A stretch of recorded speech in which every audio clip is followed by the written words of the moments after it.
నమస్తే, welcome to reflection. నేను మీ Amogh Deshapati.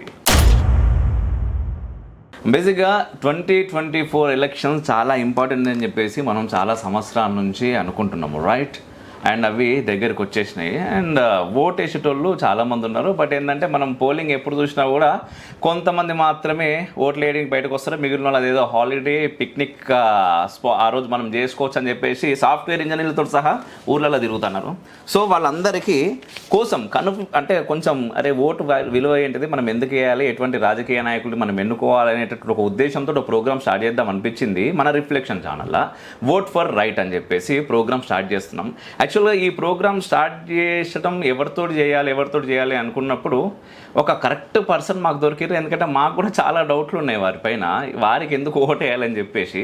So అవన్నీ నాతో పాటు మీ అందరికీ క్లారిఫై చేయనీకి మేము టైం అడిగితే వారు మాకు టైం ఇచ్చేసారు. ప్రాంతీయవాద పార్టీ నుంచి ఒక జాతీయవాద పార్టీలోకి 16లో 17లో కేసీఆర్ గారు పిలవటం, నన్ను రాజకీయాల్లోకి రమ్మంటాం.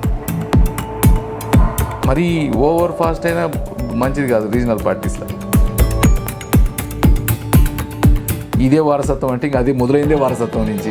అండ్ బీఆర్ఎస్ నుంచి మీరు బీజేపీలోకి జాయిన్ అయిన తర్వాత క్యాడర్ మీతో పాటు బీజేపీకి వచ్చిందా? ఇక్కడ ఆల్రెడీ పనిచేస్తున్న వాళ్ళ సపోర్ట్ మీకు ఎలా ఉంది? బీజేపీ కార్యకర్తలు ఏంటంటే ఒక కార్యకర్త 100 మందికి ఈక్వల్. ఖచ్చితంగా. నేను మొన్న తిరుగుతున్న క్రమంలో ఇలా సైదిరెడ్డి లేకపోతే ఇంకొక ఆయన చూసే పరిస్థితి లేదు. వాళ్ళకి కావాల్సిన ఓకే, మోదీ గారిని ఇప్పుడు డైరెక్ట్గా కలిసినప్పుడు ఏం ఫీల్ అయ్యారో చెప్పలేదు. ఇంకా ఆ ఫీలింగ్ చెప్పలేమేమో. అండ్ ఒకటి ఉచితాలు, 2 మైనార్టీ అగ్రిమెంట్ అండి. అన్ని రెచ్చగొట్టే హామీలు. ఇప్పుడు కాన్స్టిట్యూషన్ని కాపాడుతాడంట. ఇన్నాళ్ళ కాన్స్టిట్యూషన్ని మొత్తాన్ని ఆగం చేసి పారేసిండ్రు. సో ఈ కన్వర్షన్స్ పైన మీ అభిప్రాయం ఏంటి? అండ్ మతం అంటే మీ ఉద్దేశంలో ఏంటి? అది కాంట్రవర్షియల్ కావచ్చు. బీజేపీ అనే మతతత్వ పార్టీ ఇప్పుడు ఇంకెక్కువ అన్నారు కదా. ఎంఐఎం మతతత్వ పార్టీ కాదు. 50,000 ఉద్యోగాలు ఎన్ని సంవత్సరాలు ఇవ్వగలుగుతారు మీరు గెలిస్తే? చేయగల కెపాసిటీ నాకుంది. ఖచ్చితంగా 50,000 ఉద్యోగాలు క్రియేట్ చేసే దిశగా నల్లగొండ పార్లమెంట్ సీటు మీద కాషాయ జెండా ఎగరేస్తాం. సర్జీ నమస్తే. నమస్తే అమోఘ్.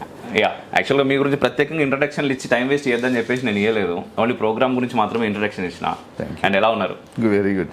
చాలా బిజీగా ఉన్నారు. ఆ బిజీ స్కెడ్యూల్లో మాకు టైం ఇచ్చారు. First of all thank you so much for that. ఇప్పుడు నార్మల్గా మీరు బీఆర్ఎస్ నుంచి, అంటే అంతకుముందు టీఆర్ఎస్ అనుకోవచ్చు, ఈ క్వశ్చన్ చాలామంది అడగవచ్చు, బట్ మాకున్నటువంటి డౌట్ కాబట్టి అడుగుతున్నాం. అంటే టీఆర్ఎస్ అనేది ప్రాంతీయవాద పార్టీ, అంటే ఒక ఉద్యమ పార్టీ, ఉద్యమ నేపథ్యం ఉన్న పార్టీ, రైట్?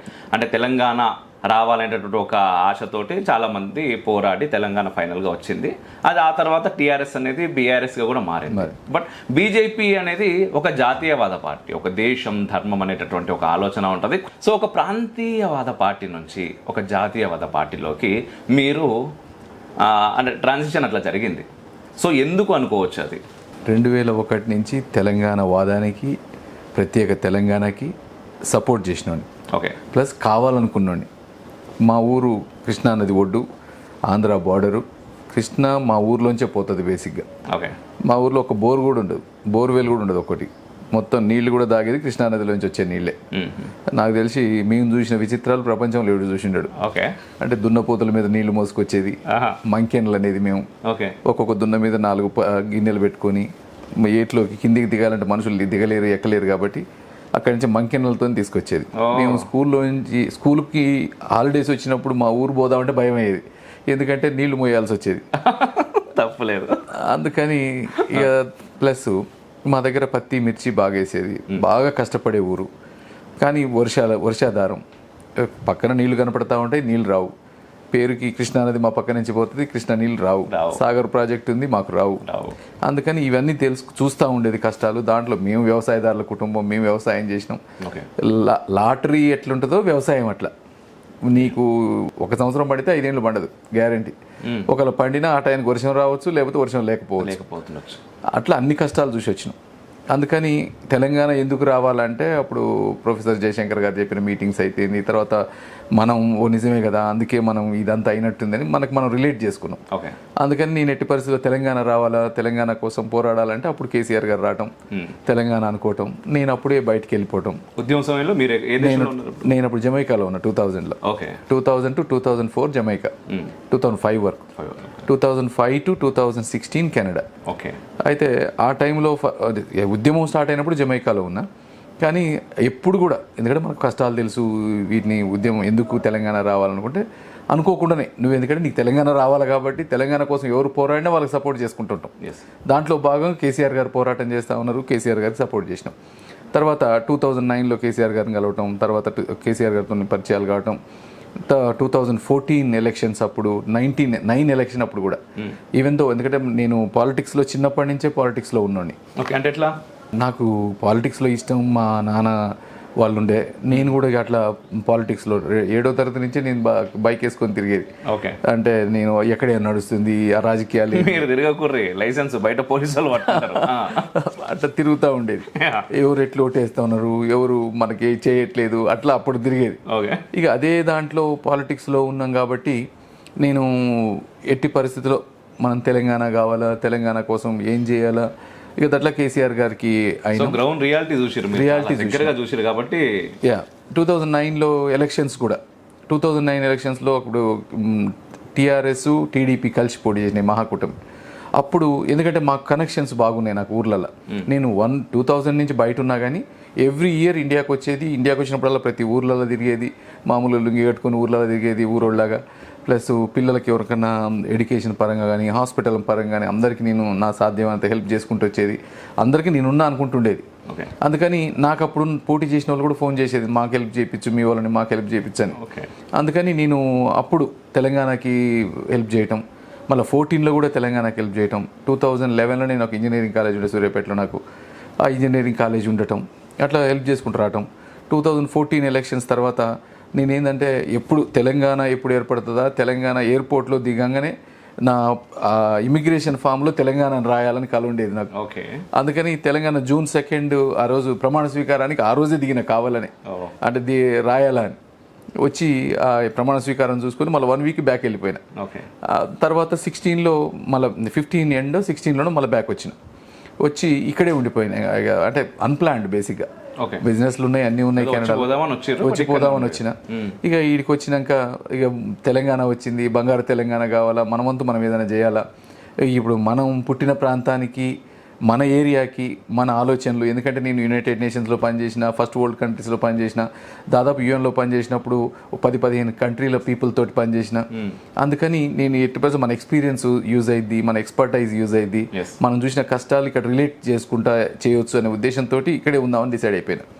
అనుకొని అప్పుడు రైజ్ అని ఒక institute, rural institute for skill empowerment అని, సై యూత్ అని, అంకిరెడ్డి ఫౌండేషన్ అని, ఇవన్నీ పెట్టి youth motivational, youth employment, employability skills ఇవి నేర్పించుకుంటూ ఉన్నాం. ఇంకా అనుకోకుండా 16లో 17లో కేసీఆర్ గారు పిలవటం, నన్ను రాజకీయాల్లోకి రమ్మంటాం. ఎక్కడి నుంచి ఇన్విటేషన్ వచ్చిందా మీకు? జై శ్రీరామ్.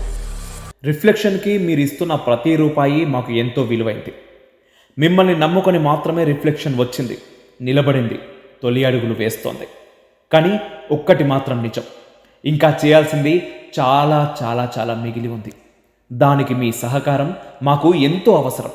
ఆర్థికంగా లేదా ఛానల్కి సంబంధించిన ఎడిటింగ్ సిస్టమ్, కెమెరాలు, లైవ్ సెటప్, లైట్స్ లాంటి పరికరాల రూపంలో అయినా సహాయపడాల్సిందిగా కోరుతున్నాం.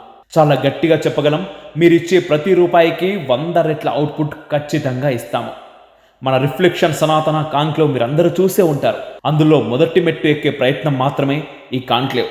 సో అంతకుముందు మీరు రాజకీయాల్లోకి రావాలి అనేటువంటి ఆలోచన ఉండేది? అంటే చిన్నప్పటి నుంచి రాజకీయాల్లో ఉన్నోడే కానీ పోటీ చేస్తా ఆలోచన లేదు. ఓకే. ప్రత్యక్ష రాజకీయాల్లోకి నా వద్దాను, ఎందుకంటే నేను తిరిగి ఉన్నాం అప్పటికే బాగా. అంటే బిజినెస్లు ఉన్నాయి, కెనడాలో ఉన్న నా పిల్లలు 2 కెనడియన్ సిటిజన్స్, మా వైఫ్ సిటిజన్, నేను సిటిజన్ కెనడియాకి. ఇక అప్పటికప్పుడు మళ్ళీ సిటిజన్షిప్ రివోక్ చేసుకొని పోటీ చేయాలన్నా ఎందుకు, అంటే ఇట్లా చేసుకుంటూ పోదాం అనుకున్నా.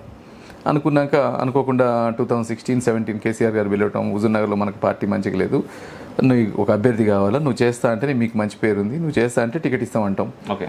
దానికి మళ్ళీ దానికి కూడా పిలిచి నువ్వు ప్రతి సర్వేలో నీ పేరు వస్తే ఇస్తామని చెప్పారు. ఓకే. యా దట్స్ ఫైన్ అని చెప్పిన. అప్పుడు రివోక్ చేసుకున్నా, కెనడియన్ సిటిజన్షిప్ రివోక్ చేసుకొని 2018లో పోటీ చేసిన. అసలు లేదు అప్పటికి టీఆర్ఎస్ పార్టీ, ఒక సర్పంచ్ లేడు, ఒక వార్డ్ నెంబర్ లేడు, ఎంటైర్ హుజూర్నగర్ కాన్స్టిట్యున్సీలో. ఓకే. అప్పుడు నేను పోటీ చేయటం, వెరీ నేరో మెజారిటీ, 7,000 ఓడిపోవటం. అది కూడా గుర్తుల కన్ఫ్యూజ్. ఇంకో ట్రక్ గుర్తు, కారును బోలిన గుర్తుంటే దానికి ఒక 7,000 పట్టడం, దానివల్ల ఓడిపోవడం జరిగింది. లేకపోతే ఫస్టే గెలిచేటోండి. ఎమ్మటే సరే నేను, మనం రాజకీయాల్లో అంటే ఏదో పదవి వస్తుంది, ఎమ్మెల్యే అయితే ఎంపీ అయితే రాజకీయాల్లోకి రాలే కదా. 84,000 ఓట్లు వచ్చినాయి అంటే, ఒక పర్సన్కి 84,000 ఓట్లు వచ్చినాయి అంటే ఇట్స్ నాట్ ఈజీ. మనం ఎట్టి పరిస్థితుల్లో జనం కోసం ఉండాలా, ప్రజల కోసమే ఉందాం అనుకున్నాం. దానికోసం మళ్ళీ ఏమంటే హుజూర్నగర్లో స్టార్ట్ చేసిన. ఓడిపోయిన రోజే బ్యాక్ హుజూర్నగర్కి వెళ్ళిపోయినా, పెద్ద మీటింగ్ పెట్టినా. నేను బయటికి పోవడానికి రాలేదు, ఇక్కడ ఉండటానికే వచ్చిన, మీతో ఉండటానికే వచ్చిన అని చెప్పి అన్ని ఊర్లు, ఒక్కొక్క ఊరు 6 times తిరుగుంటుంది. మన టైంలో ఫ్యామిలీ ఏం అనలేదా సార్? ఎందుకంటే వచ్చారు అంటే అవన్నీ వదిలేసుకొని ఏదో నిలబడ్డారు, ఓ 7,000 ఓట్లతో ఓడిపోయారు, మళ్ళీ మనకి ఎందుకు ఈ పెంట ఇదంతా, పోదాం ప్రశాంతంగా, లేదా కావాలంటే మీరు బయట నుంచి ఏదో వర్క్ చేస్తున్నారు కదా అవి చేసుకోర్రి, ఇట్లాంటి సజెషన్స్ ఇస్తుంటారు కదా చుట్టుపక్కల ఉన్న వాళ్ళు. అంటే మా అదృష్టం ఏంటంటే మా వైఫ్ ఫుల్లీ కోఆపరేటివ్. ఓకే. నా పిల్లలు ఎక్సలెంట్, చిన్నపిల్లలు అప్పుడు 3rd grade and 7th grade. Okay. ఇక అందరు కూడా అంటే నా ఇష్టం అన్నట్టే ఉండేది, వాళ్ళ ఇష్టం కూడా. నాకు వాళ్ళకి తెలుసు నాకు, ఎందుకంటే నేను బయట ఉన్నప్పుడు కూడా మా ఓన్లీ ఫిజికల్గా అక్కడ ఉన్నా, సైకలాజికల్గా ఇక్కడే ఉన్నా ఎప్పుడు. ఓకే. నేను అప్పట్లో ఈ ఫోన్స్ ఇంత చీప్ కాదు. నేను ఫస్ట్ జమైకాలో ఉన్నప్పుడు, కెనడాలో ఉన్నప్పుడు ఈ వానేజ్ గినేజ్ లేకుండే. అప్పుడు నేను ఎలక్షన్స్ వచ్చినట్టే నా phone bill per month $2,000 to $2,500 వచ్చేది, US. ఎందుకంటే అందరికి ఫోన్లు చేస్తూ ఉండేది, ఎందుకంటే రాజకీయాలకు దగ్గరగా ఉన్నాం కదా. దాంతో నేను ఇక్కడే ఉందాం అనుకొని ఉన్నా. 19లో ఈలోపు లోకల్ బాడీ ఎలక్షన్స్ వచ్చినాయి. నేను ఓడిపోయినాక 140 సర్పంచెస్కి 105 సర్పంచెస్ గెలిపించిన, 72 ఎంపీటీసీస్కి 55 ఎంపీటీసీలు గెలిపించిన, 7 ఎంపీపీలకి 5 ఎంపీలు 5 జెడ్పీటీసీస్ గెలిపించిన, 18 సొసైటీస్కి 17 సొసైటీస్, 2 మున్సిపాలిటీలు గెలిపించిన. ఈలోపు అనుకోకుండా నా మీద గెలిచిన ఉత్తమ్ కుమార్ రెడ్డి గారు ఎంపీ కావటం, అది బై ఎలక్షన్ రావటం. ఇంకా బై ఎలక్షన్ వచ్చిన రోజే జనం అనుకున్నారు సైద్ రెడ్డి ఎట్టాగా ఎమ్మెల్యే అవుతాడని. దాంతో ఇమీడియట్గా నన్నే అనౌన్స్ చేయటం. నాకు దాదాపు 44,000 మెజారిటీతో, నాకు తెలిసి హుజూర్నగర్ హిస్టరీలో అదే ఫస్ట్ హైయెస్ట్ మెజారిటీ. నల్గొండలో, ఉమ్మడి నల్గొండలో. దాంతో నేను హైయెస్ట్ మెజారిటీతో అప్పుడు విన్ అయినాక పని చేసుకుంటూ వచ్చాం. కాకపోతే నాది ఏంటంటే నాకు సెల్ఫ్ రెస్పెక్ట్ ఎక్కువ, ప్లస్ నేను దేనికి రాజీ పడనంత ఈజీగా. నేను ప్రజల కోసం పనిచేయాలా, హుజూర్నగర్ డెవలప్మెంట్ కావాలా, నల్గొండ డెవలప్ కావాలా, ఈ తెలంగాణ బంగారు తెలంగాణ కావాలా, ప్లస్ దేశం, ఎందుకంటే బయట ఉండి వచ్చినాం, యునైటెడ్ నేషన్స్లో పనిచేసినాం, మనం ఏంది హోల్ వరల్డ్ గ్లోబల్ విలేజ్ అనుకుంటా ఉంటాం. అందుకని ఇట్లా పనిచేసిన వాళ్ళకి ఈ కొద్దిగా ఉక్క పరిస్థితి ఉంటుంది ప్రతి పార్టీలలో. నీకు ఎస్ సార్ ఎస్ బాస్ అనే తత్వాలు ఉంటాయి. మనం నీ ఆలోచనలకి పెద్దగా ఇంపార్టెన్స్ ఉండదు.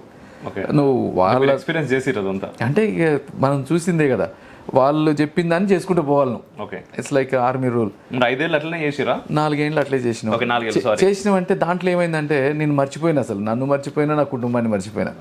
4 ఏళ్ళు నేను విపరీతంగా తిరిగిన. నాకు తెలిసి 4 ఏళ్లలో మీరు ఇప్పుడు సైద్ రెడ్డి మైక్ పట్టుకొని పోయి సైద్ రెడ్డి ఎట్లా తిరిగేదంటే వాళ్ళే చెప్తారు. ఒక్కొక్క రోజు 23 విలేజ్లు తిరిగినవి ఉంటాయి. ఒక్కసారి 7 మండలాలు ఉన్నాయి మాకు, 2 మున్సిపాలిటీలు, 7 మండలాలు 2 మున్సిపాలిటీలు ఒక 50 సార్లు తిరుగుంటా ఒకే రోజు, అంటే కవర్ చేసి ఉంటా. అట్లా పిచ్చిగా తిరిగిన. ప్లస్ ఏ చిన్న ఇష్యూ కూడా నాకు తెలిసి ఆ సర్పంచ్కి తెలియదు, వార్డ్ నెంబర్ తెలియదు, ఆ ఊర్లో ఆ ప్రాబ్లం గురించి నాకు తెలిసినట్టు. నేను శాంక్షన్ చేయించినాక వాళ్ళకి తెలిసేది ఈ ప్రాబ్లం ఉంది కదా అని. నేను మీటింగ్లకు పోయినా ఆ ఇష్యూస్ నేనే ముందు చెప్పేది, వాళ్ళు అడగటానికంటే ముందే. సో డైరెక్ట్ ఇంటరాక్టివ్ ఉండేవాళ్ళు, జనాలతో ఇంటరాక్ట్ ఉండేది. నన్ను ఎవడు ఎమ్మెల్యే అనుకోడా, ఎవరు పెట్టా మా సైద్ అన్నట్టు, లేకపోతే వరుసలు పెట్టి పిలుస్తారు. ఎందుకంటే పుట్టిన కాంచి అక్కడే పెరిగినా, అక్కడే చదివినా, అక్కడే ఉన్నా. అందుకని ప్రతి ఒక్కరు కూడా నన్ను దగ్గరగా ఉండుకునేది.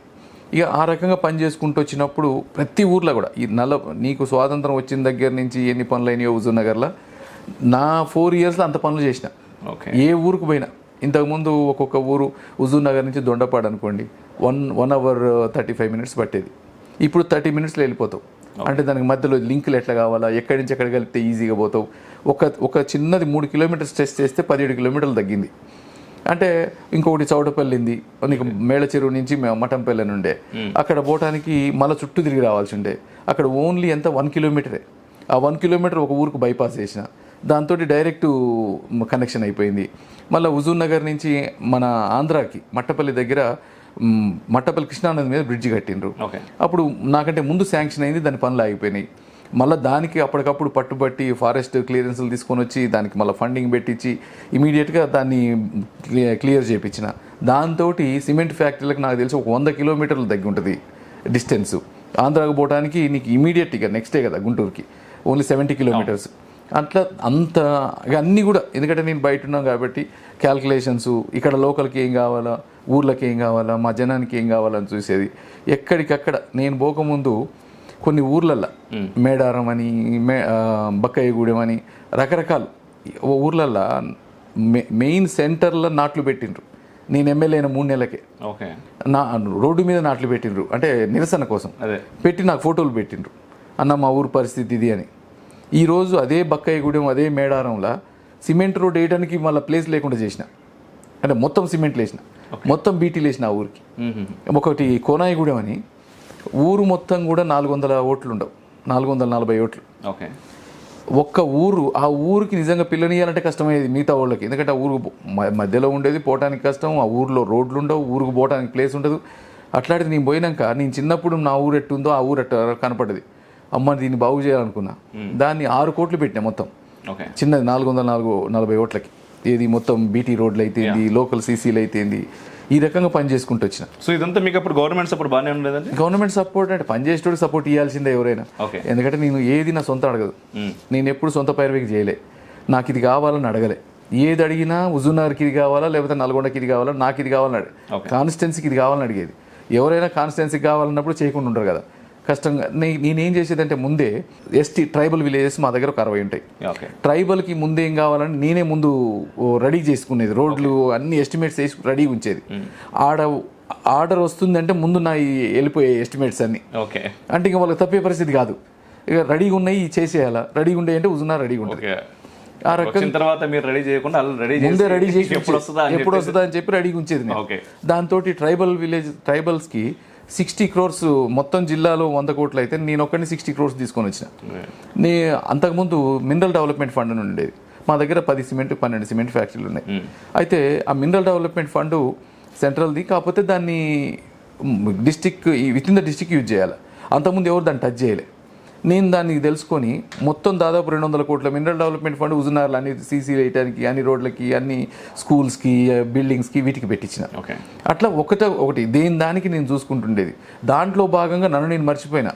అందుకని ఇక మిగతా దాంట్లో ఇక నా తెలివి అప్లై చేయడానికో, లేకపోతే నేను నా యూత్కి చేయాలనుకునే వాటిల్లో కొద్దిగా వెనుకబడిపోయినప్పుడు, అది కాకుండా ఇక కొన్ని చోట్ల ఏంటంటే మరీ ఓవర్ ఫాస్ట్ అయినా మంచిది కాదు. రీజనల్ పార్టీస్లో నీ లిమిట్స్లో నీవు ఉండాలి ఖచ్చితంగా. అదే అందుకోసం అడుగుతున్నా, అక్కడ నుంచి మీకు కరెక్ట్ సపోర్ట్ ఉండేది. అందుకని ఇక పర్వాలేదు, నేను ఎంతసేపు డెవలప్మెంట్ చేసుకుంటుంటాడు అని కాబట్టి మిగతా అన్ని తగ్గించేసి ఇక డెవలప్మెంట్ మీద కాన్సన్ట్రేట్ చేసుకుంటాం. డెవలప్మెంట్ పబ్లిసిటీ చేసుకోవడంలో కొంచెం మీరు అంటే మరీ ఎక్కువ పబ్లిసిటీ అయితే వాళ్ళకి నచ్చకపోయేది. పబ్లిసిటీ అంటే అందరికీ తెలుసు. ఇప్పుడు ప్రజల మెంటాలిటీ ఎట్లుంటుందంటే బేసిక్గా హ్యూమన్ సైకాలజీ. ఇప్పుడు రోడ్డు బాగాలేదు, రోడ్డు మీద పోయేటప్పుడు 100 తిట్లు తిడతాం.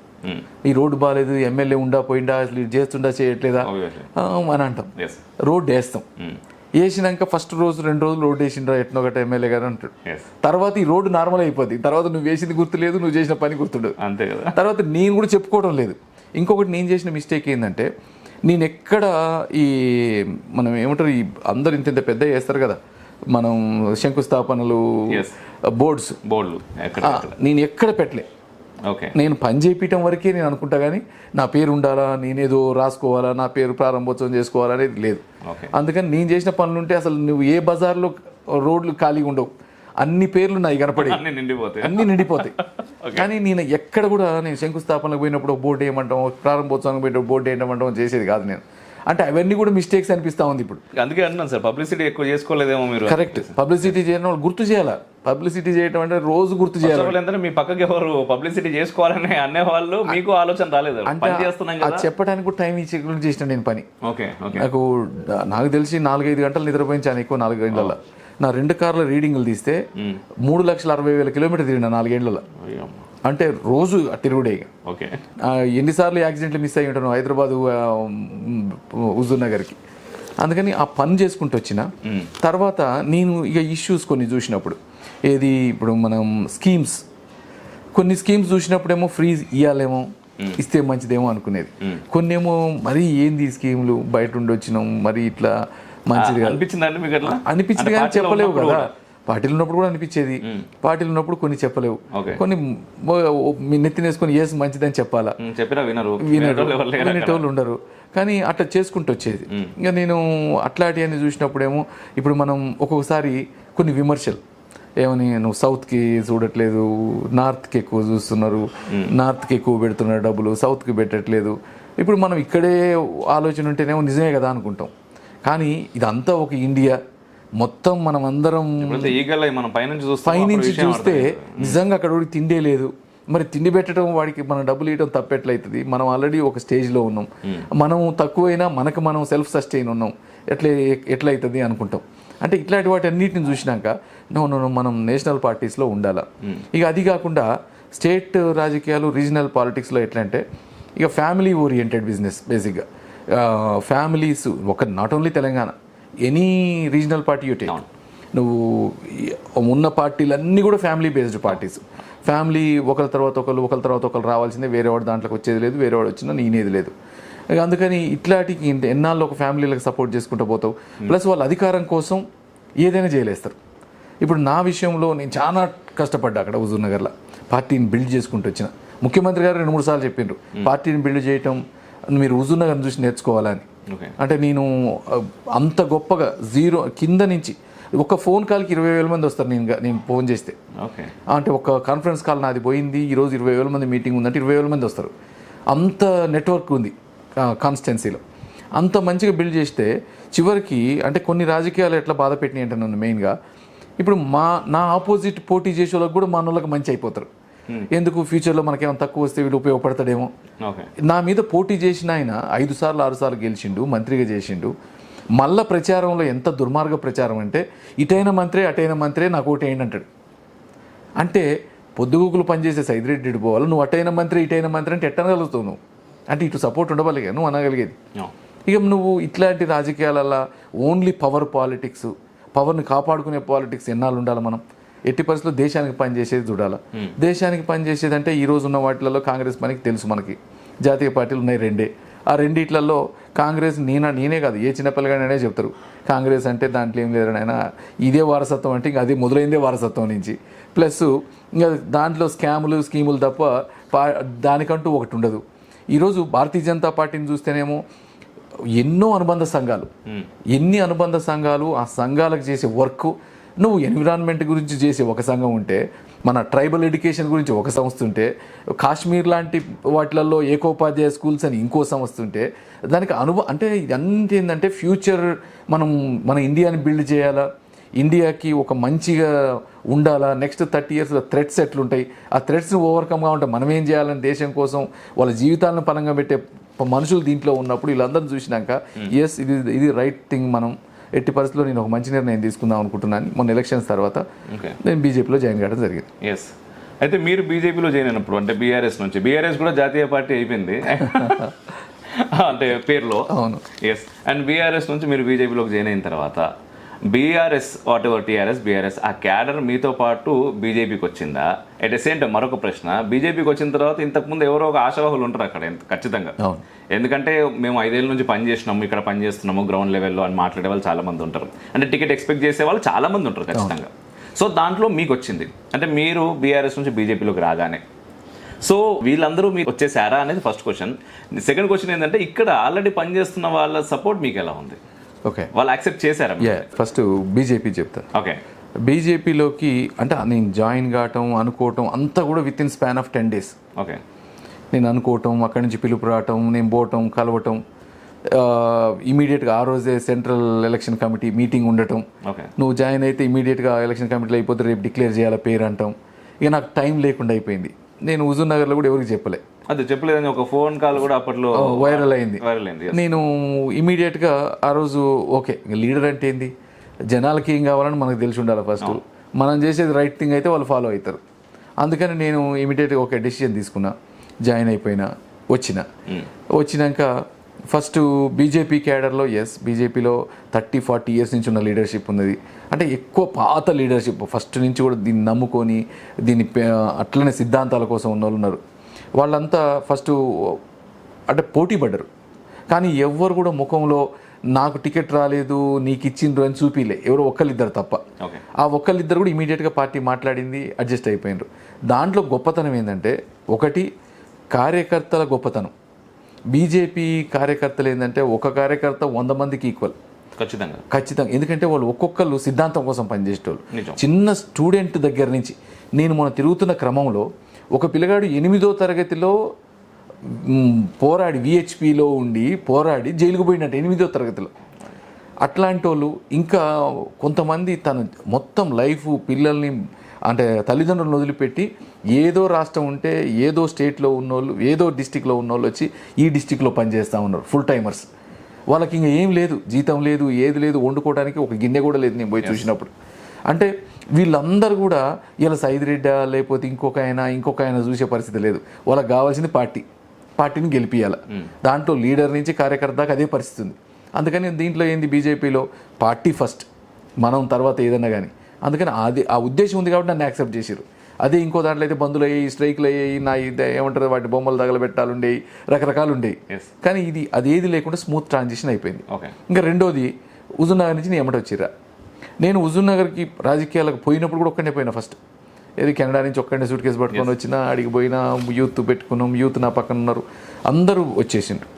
ఈరోజు అదే నేను చేసినాక ఫస్ట్ హుజూర్ నగర్లో ఏంటంటే నాకు నా ప్రజలకు ఉన్న సంబంధం, అందరికీ సైదన్ అంటోడు ఇంటి మనిషి. కొంతమంది ఫోన్ చేస్తారు నాకు. మొన్న మా వాడు ఒకడు ఫోన్ చేసి అన్న నువ్వు అనేటు సైదన్న అనేటోడు, నా కొడుకు నా బిడ్డ మీద ఎంత ప్రేమ ఉంటుందో నా సైదన్న మీద అంత ప్రేమ. నువ్వు సరే ఆ 2 రోజులు నాకు నువ్వు చెప్పలేదనే బాధ అయింది, కానీ ఇవాళ నువ్వు చెప్పకపోయినా నీ ఎమ్మటి రాకపోతే నేను ఉండలేను అనేటోళ్ళు ఉన్నారు చాలామంది. ఇక తర్వాత కొంతమంది ఏమో అంటే ప్రతి ఒక్కరిది ఏంటంటే మాకు చెప్పలేదు అంటే అది కోపంతో కాదు, బాధతో ఉన్న కోపం. మాకు సైదన్న చెప్పకుండా పోయిండు, ప్రేమతో వచ్చింది. ఆ ప్రేమ కోపంలో నేనేం చెప్పాలా, ఒరి నాయన నేను చెప్పకుండా పోవడం తప్పేనాది, కానీ మీకు మంచి చేయాలనుకున్నా నేను పోవాలనుకున్నా. ప్లస్ ఇప్పుడు నా మీద నమ్మకం ఉంటే మీరు రండి, అట్లా నేను బలవంత పెట్టా. మీరు ఎవరైతే సైదన్న ఎట్టాటోడు పని చేస్తాడా పని చేయడా మంచోడా చెడ్డోడా మీరు డిసైడ్ చేసుకోరు. కానీ నేనైతే నిర్ణయం తీసుకున్నా, ఈ నిర్ణయం కట్టుబడి ఉంటా, దీనికి ఇట్లే ఉంటా. మీకు తెలుసు సైదిరెడ్డి ఏదైనా పని చేస్తాడు అంటే చేస్తాడు. నేను నా మీద ఎంత కాన్ఫిడెన్స్ అంటే చాలామందికి, నేను ఏదన్నా ఎవరైనా వచ్చి అడిగినప్పుడు చేస్తా అంటే ఇంక అయిపోయింది అనుకుంటారు. ఓకేలే చూద్దాం అంటే చూద్దాం అంటే ఇది కాదనుకుంటారు. అందుకే వాళ్ళకి నాకు తెలియకముందు వాళ్ళకి తెలుసు నేను ఏం మాట్లాడితే ఏదైద్దని. అందుకని సైదిరెడ్డి అంటే వాడు పని చేస్తాడు అనేది వాళ్ళందరికీ ఉంది. నిన్ననే మీటింగ్ పెట్టిన చాలా రోజుల తర్వాత, కాన్స్టిట్యున్సీ వైడ్ మీటింగు. చాలామంది నేను ఫోన్ కాల్తో కాన్ఫరెన్స్ కాల్లో చెప్పిన, రేపు మీటింగ్ ఉంది, బీజేపీ విజయ సంకల్ప సభ మీటింగ్ ఉంది, ఎవరైనా నా అభిమానులు కానీ నా సోదరులు ఎవరున్నా కానీ మీరందరూ ఎవరైనా రావచ్చు అని చెప్పిన. చాలామంది వచ్చేసారు దానికి. ఇంకా కండవలు కప్పాల్సిన అవసరం లేదు నేను, ఎందుకంటే కండవల కల్చర్ తెలుసు కదా, ముందు కప్పి అలసిపోయాను.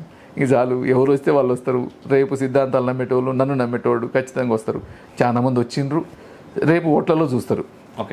అండ్ మీరు సీటు కోసం మీ తరపు నుంచి ఏమైనా ట్రై చేశారండి ఇక్కడ బీజేపీ, లేకపోతే అక్కడ నుంచి ఇంతకుముందు మీరు చెప్పినట్టుగా వాళ్ళే ఇచ్చారా, వాళ్ళే చెప్పారా? నేను ట్రై చేయటం అసలు నాకు ట్రై చేయడానికి ఎవరు తెలుసు బీజేపీలో.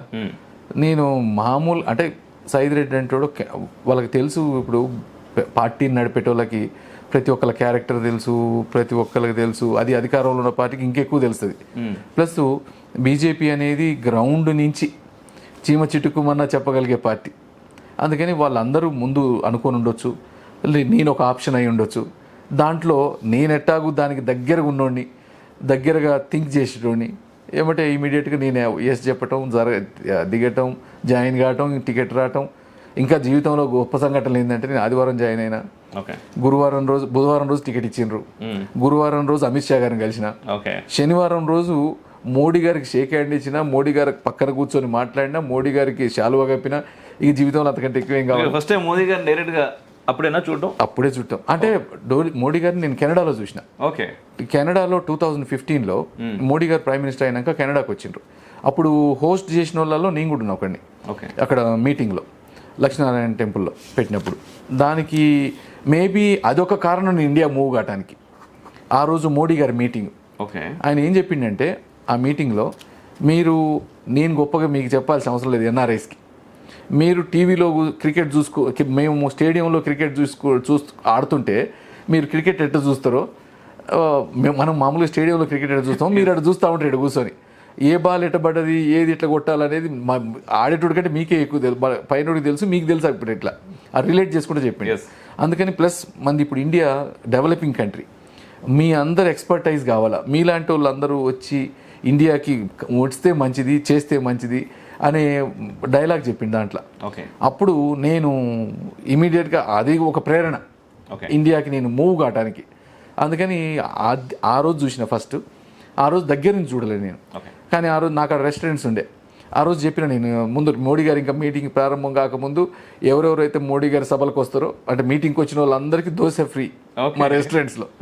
ఆ కూపన్ అక్కడ ఏంది, అప్పుడు మోడీ గారికి హై సెక్యూరిటీ కదా, అందరికి ప్రతి ఒక్కరికి ఒక కార్డు. పొద్దున్న 8 పోతే సాయంత్రం 4 8 నుంచి ప్రిపరేషన్. అప్పుడు మీరు బీఆర్ఎస్ లోనే ఉన్నారా?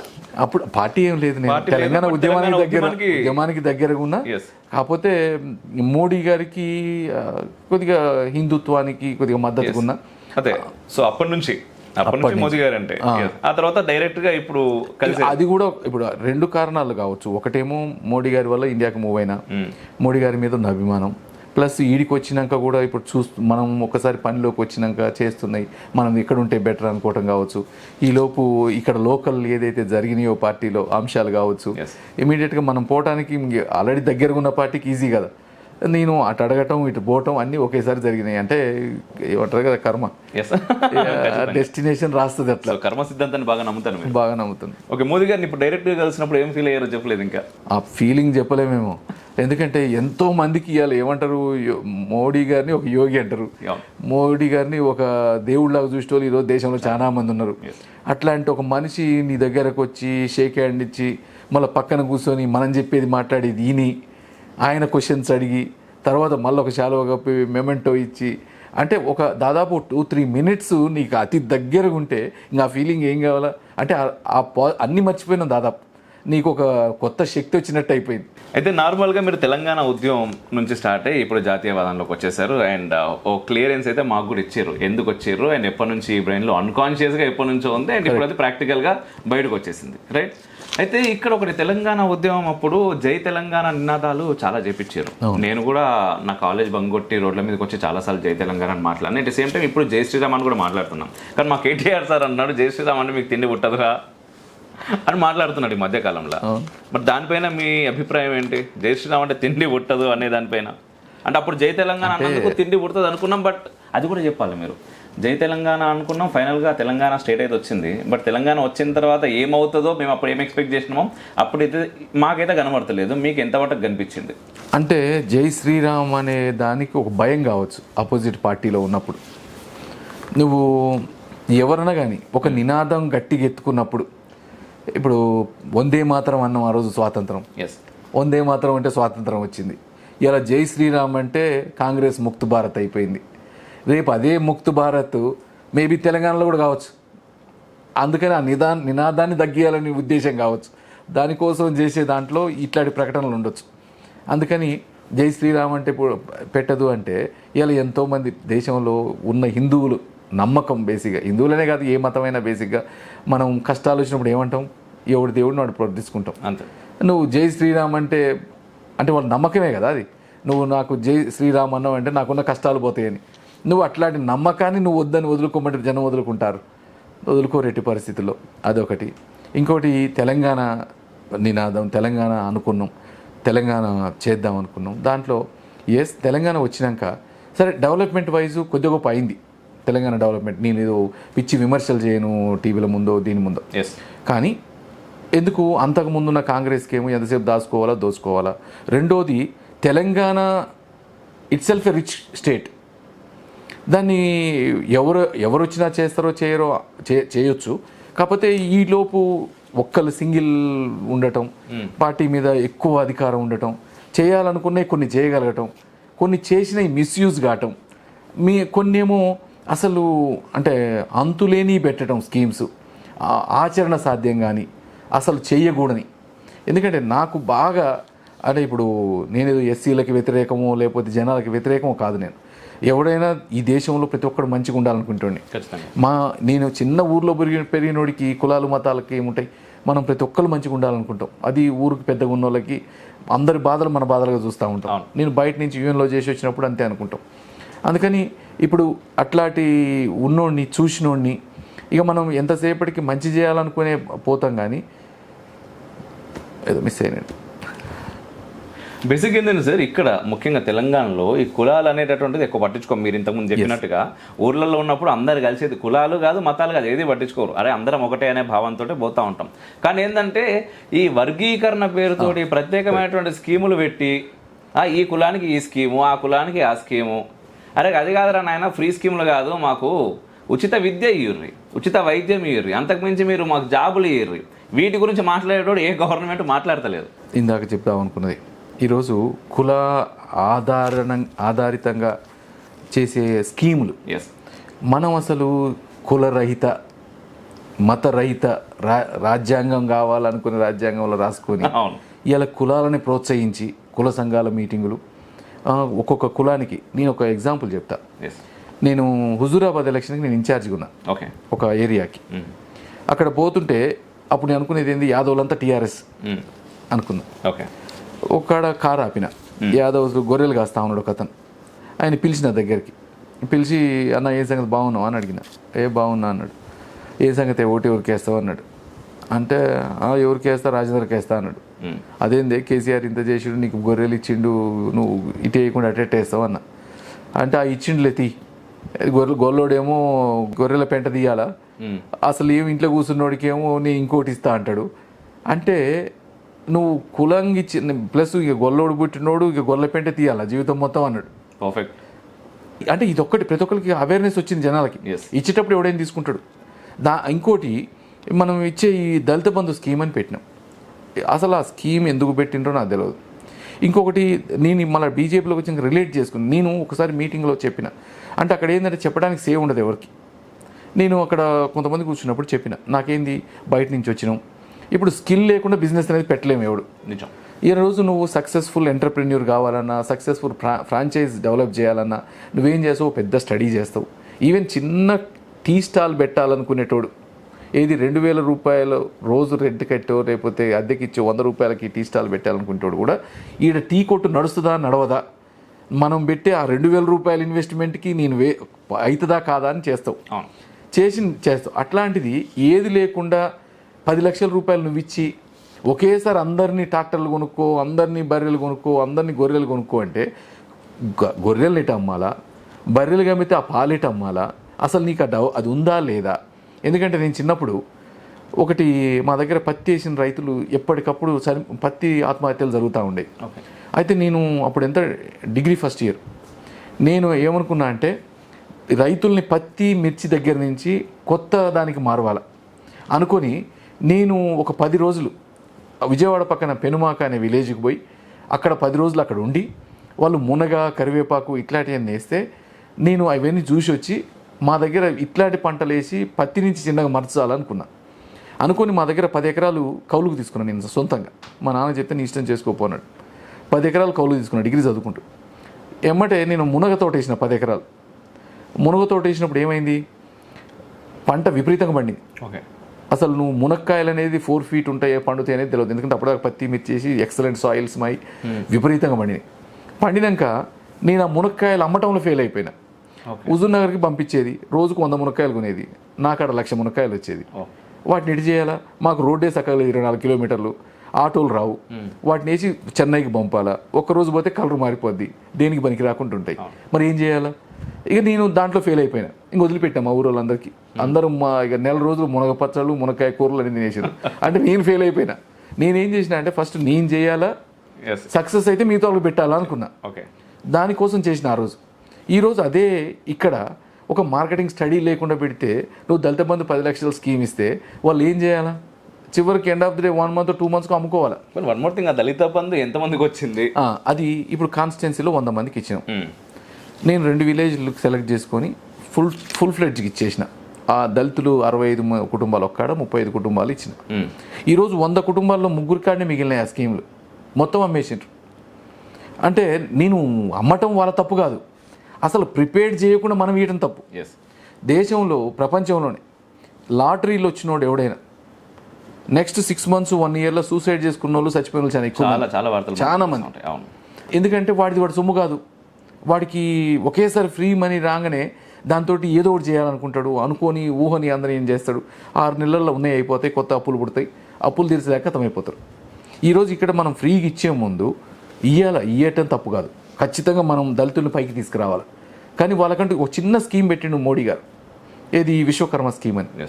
దానికి ఏం చేసిండు, 3,000 రూపాయలు ఫస్ట్ సెలెక్ట్ చేసినాక 15,000 రూపాయలు నీకు ట్రైనింగ్. అప్పుడు నువ్వు బిజినెస్ ఎట్ట పెట్టాలా, అసలు నువ్వు దీంట్లో ఏమున్నాయి, నువ్వు కుట్టు మిషన్లు కుడితే నీకు ఆ స్కిల్ ఉందా లేదా, కుండలు చేస్తా అంటే ఆ స్కిల్ ఉందా లేదా, లేకపోతే నీకున్న చిన్న స్కిల్ని బట్టి దానికి మళ్ళీ ఎక్స్ట్రా సెషన్స్ ఇచ్చి ఒక 15,000 రూపాయలు నీకు ఇస్తాడు. దాని తర్వాత నువ్వు మంచిగా చేసినప్పుడు 1 లక్ష ఇస్తాడు. నువ్వు 1 లక్ష పే చేస్తున్నావు తక్కువ ఇంట్రెస్ట్ తోటి, పే చేస్తున్నాడు ఇంకో 2 లక్షలు ఇస్తాడు. అట్లనే ముద్రా లోన్స్ అదే రకంగా ఇస్తూ ఉన్నారు. ఈవెన్ వీధి వ్యాపారులకి ఎన్ని వేల లక్షల మందికి ఇచ్చారంటే 10,000 ఇచ్చి, 20,000 ఇచ్చి, 30,000 ఇచ్చి.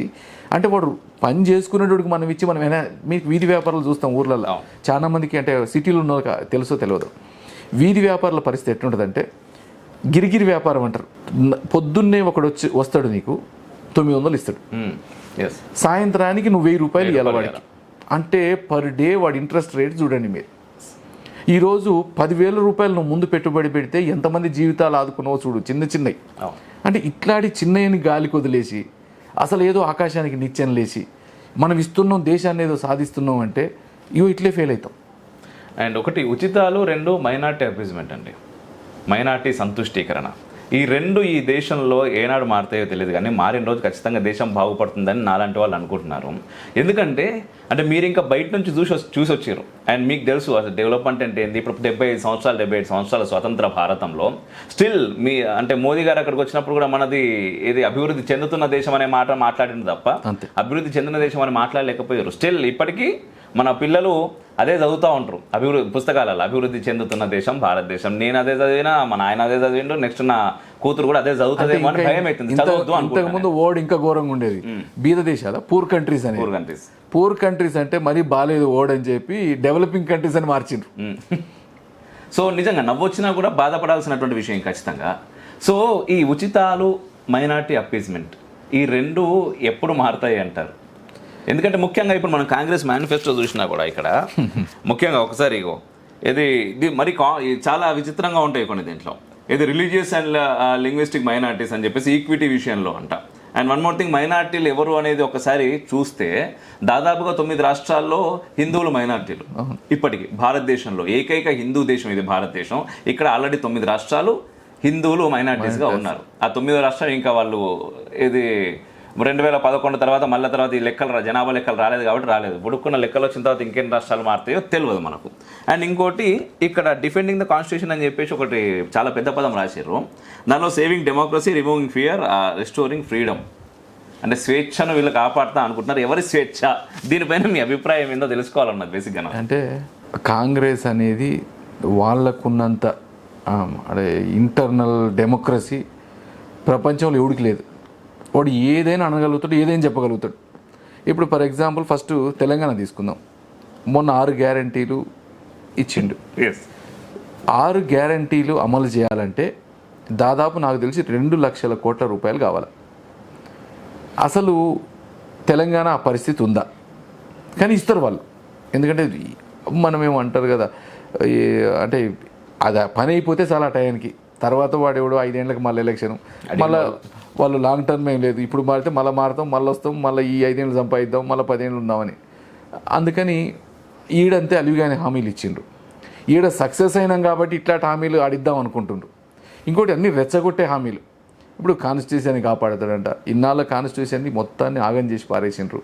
ఎక్కడికక్కడ ఇంతవరకు ఏదన్నా ఇండియా ఎదుర్కొంటున్న సమస్యని సాల్వ్ చేయాలనే ఉద్దేశం ఏ రోజన్నా ఇన్ని సంవత్సరాల కాంగ్రెస్ ప్రభుత్వంలో ఉన్నదా? అంటే పెద్ద పెద్ద ప్రాబ్లమ్స్. ఈరోజు రాముడికి రామాలయం అనేది పెద్ద ప్రాబ్లమే ఖచ్చితంగా.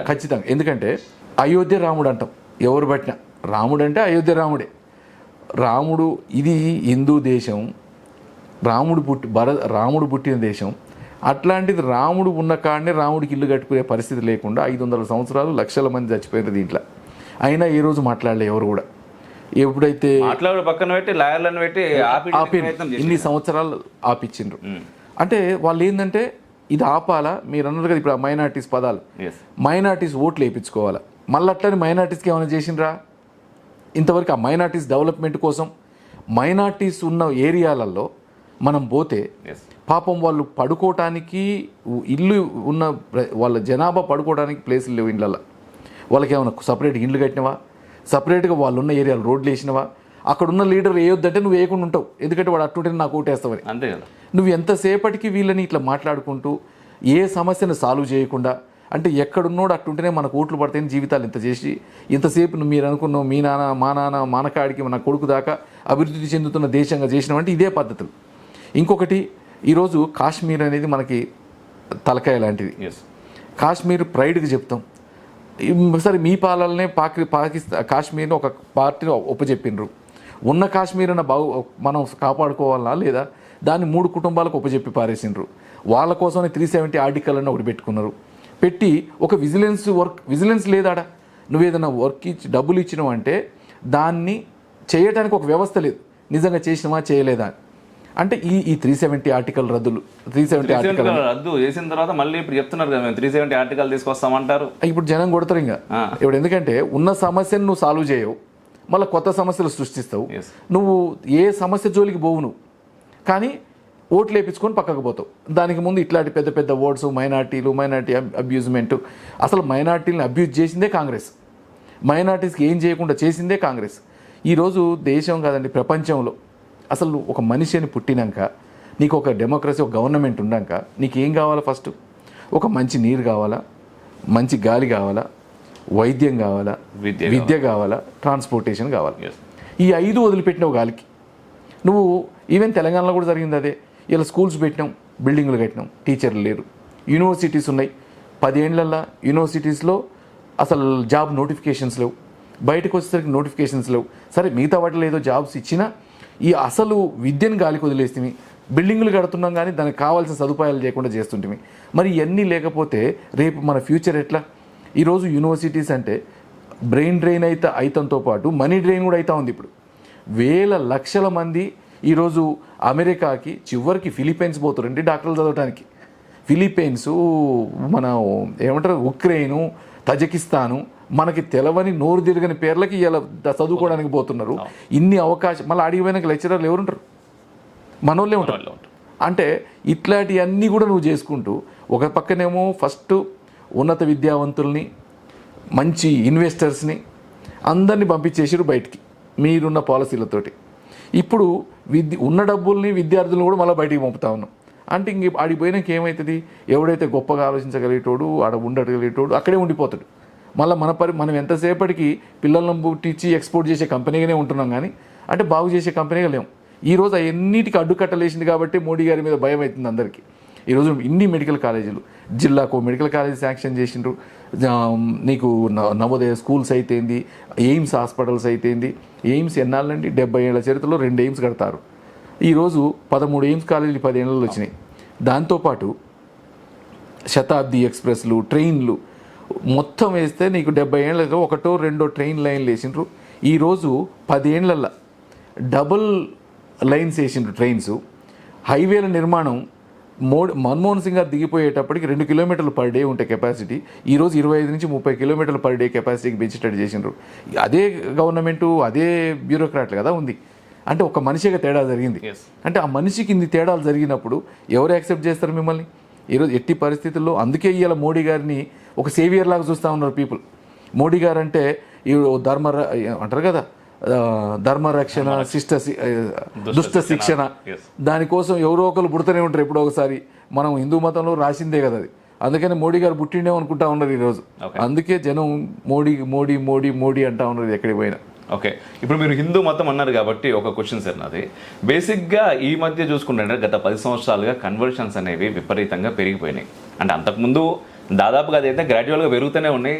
ఒక పద్ధతి ప్రకారం చేస్తున్నారు ఆ కన్వర్షన్స్ కూడా. మనకు ఏంటి అఫీషియల్ వెబ్సైట్స్ ఉంటాయి, ఏది ఇంతమందికి ఇంతమంది ఉండాలి, ఇంతమందిని మేము కన్వర్ట్ చేస్తున్నాం, ఇంతమందిని రీచ్ అయినాం, ఇంకా రీచ్ అయ్యేది ఉన్నది అని చెప్పేసి ఓ ప్రాజెక్ట్స్ అవన్నీ మనం ఒక్కసారి గూగుల్ చేస్తే చాలా ఉన్నాయి. సో ఈ కన్వర్షన్స్ పైన మీ అభిప్రాయం ఏంటి? అండ్ మతం అంటే మీ ఉద్దేశంలో ఏంటి? కన్వర్షన్స్కి వచ్చేసరికి నేను చిన్నప్పటి నుంచి చూసిన.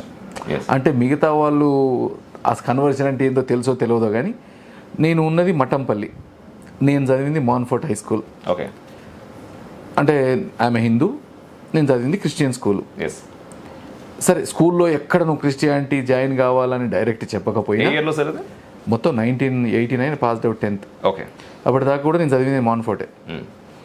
దాంట్లో మా దగ్గర ఎట్లుండేది, మఠంపల్లిలో క్రిస్టియన్స్ బయట నుంచి వచ్చిండ్రు అక్కడికి. ఓకే, కొంతమంది వచ్చినాక ఒక క్రిస్టియన్ స్కూల్ వచ్చేసింది. స్కూల్ వచ్చేసినాక ఇక స్కూల్లో జాయిన్ దగ్గర నుంచి మతం అనేది తెలవటం మొదలైంది. మతం అనేది తెలియటం మొదలైనాక ఎన్ని రకాలు జరిగినాయి అంటే నేను సాక్ష్యం, నేను దానికి మీరు ఎవడు పోయినా చెప్తారు. ఓకే, నేను 9th 10th చదివేటప్పుడు అప్పుడు ఓవర్ హెడ్ ట్యాంక్స్, నీళ్ళ ట్యాంకులు కట్టేది. అంటే మనకు అప్పుడు ఏంది, బాయిలు ఉండేవి, బోర్లు ఉండేవి, లేదా బయట నుంచి పోయి నీళ్ళు ఎత్తుకొచ్చుకోవటాలు ఉండేవి. కానీ ఒక ఓవర్ హెడ్ ట్యాంక్ కట్టి ట్యాప్లు సిస్టమ్ పెట్టిరు ఫస్ట్. ఓకే, మఠంపల్లిలో ట్యాప్ సిస్టమ్ పెట్టినప్పుడు ఓన్లీ క్రిస్టియన్స్కి ట్యాప్లు వేసిండ్రు.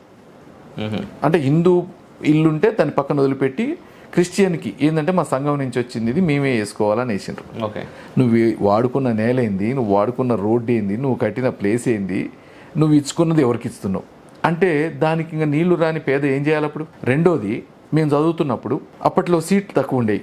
ఇది ఇంటర్మీడియట్కి కాలేజీలు కూడా కొన్ని క్రిస్టియన్ కాలేజీలు ఉండేవి. క్రిస్టియన్ కాలేజీలో సీట్ రావాలంటే నువ్వు క్రిస్టియన్ కావాలా. క్రిస్టియన్ కాలేజీలో సీట్ కావాలనుకునేటోళ్ళు క్రిస్టియన్స్ అయిన వాళ్ళు నాకు తెలిసి చాలా మంది ఉన్నారు. మళ్ళీ అదే విధంగా కొంతమంది బ్రదర్స్ ఫాదర్స్లోకి మారేది. కొంతమంది చాలామంది అఫోర్డ్ చేయలేని వాళ్ళు, ఇక ఫాదర్లను బ్రదర్లను పడేస్తే వాడు ఇంగ్లీష్ నేర్చుకుంటాడు, కాలేజ్ చదువుతాడు, ఫ్రీగా ఉంటాడు, ఇక మన మీద భారం తగ్గుద్దని పంపించిన వాళ్ళు నాకు తెలిసిన వాళ్ళు చాలామంది ఉన్నారు. అది కాంట్రవర్షియల్ కావచ్చు, కానీ నిజం, నేను చూసింది ఇది. మీరు పోయి కనుక్కోవచ్చు, మాట్లాడవచ్చు. ఓకే, అంటే ఇంకొకటి, మన పొలాలకి లిఫ్ట్లు వేసిండ్రు. వేసిన లిఫ్ట్లని పక్కన హిందూ పొలం ఉంటే హిందూకు నీళ్లు పెట్టకపోయేది, పెట్టినా అవతల 600 రూపాయలకి పెడితే యువతల 1500కి పెట్టేది ఎకరానికి.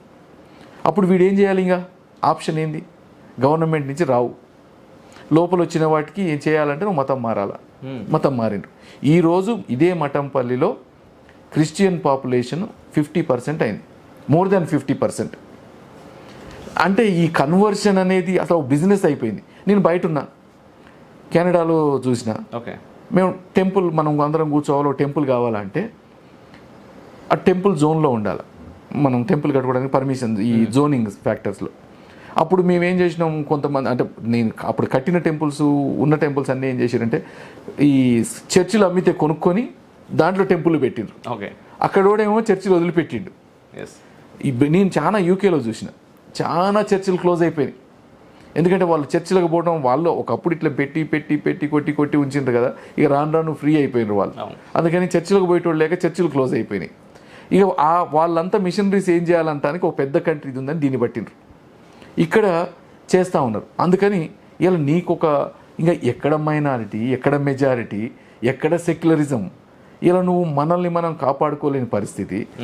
నేను దీంట్లో అందుకని ఎట్టి పరిస్థితుల్లో వీటికి కన్వర్షన్స్కి అడ్డుకట్ట వేయాల్సిందే. ఎందుకంటే కన్వర్షన్స్ నువ్వు నిజంగానే ఓన్గా పోయి నువ్వు బిలీవర్ అయ్యి కన్వర్ట్ అయితే దట్స్ ఫైన్.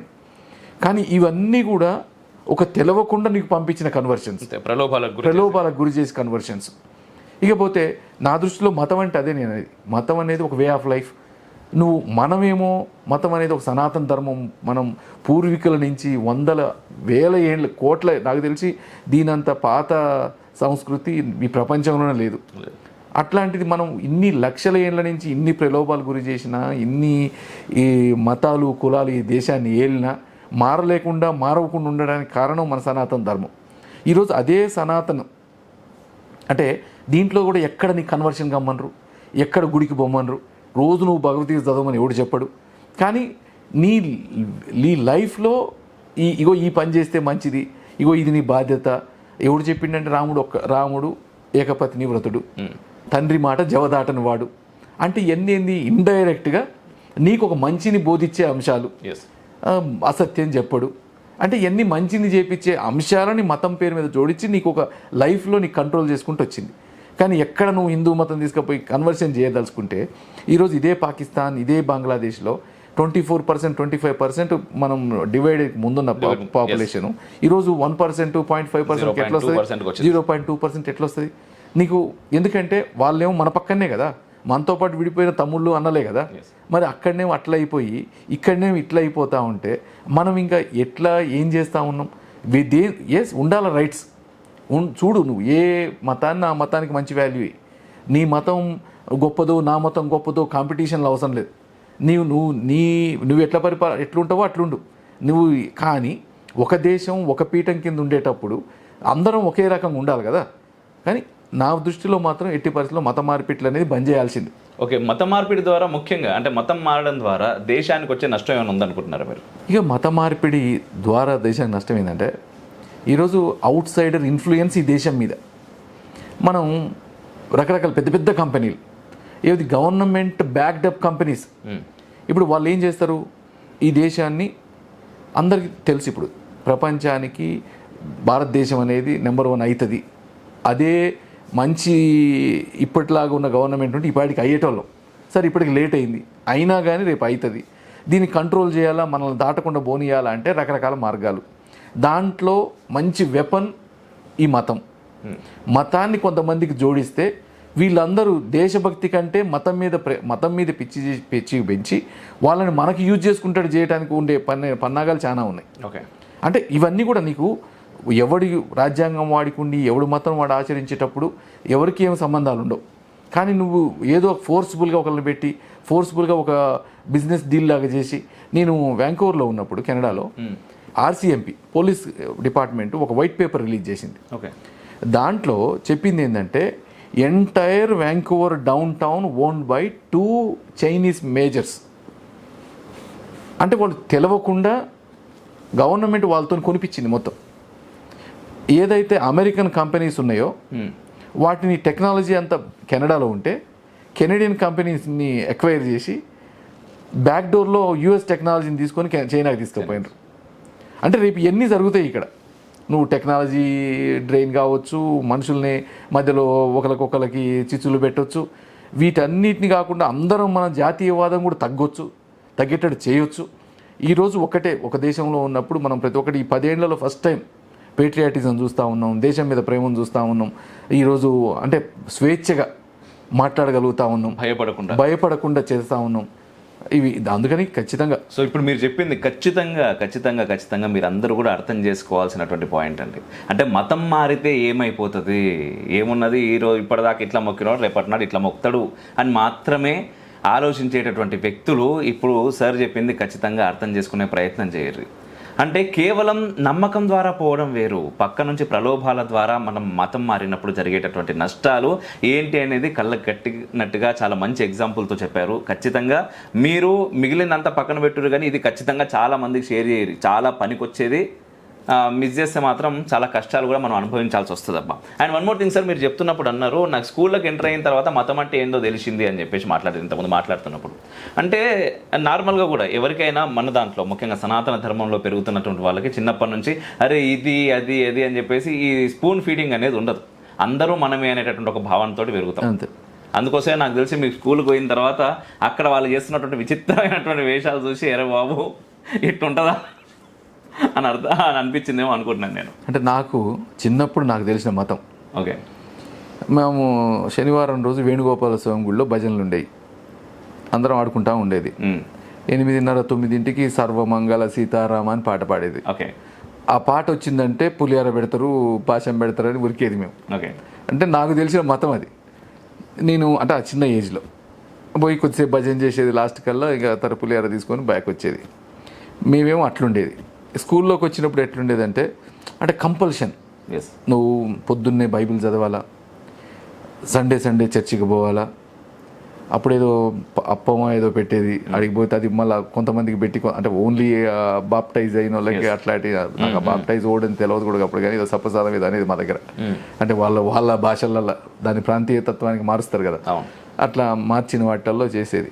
అంటే అప్పటిదాకా ఇట్లా మతం అనేది ఒకటి ఉంటుంది, ఇట్లా మతాలకి పుస్తకాలు ఉంటాయి, మనమేం చెప్పం కదా, నువ్వు భగవద్గీత చదవాలా, లేకపోతే రామాయణం చదవాలా, లేకపోతే రోజు పోయి గుడికి పోవాలా, భజన చేయాలా, ఇవన్నీ ఏం తెలియదు.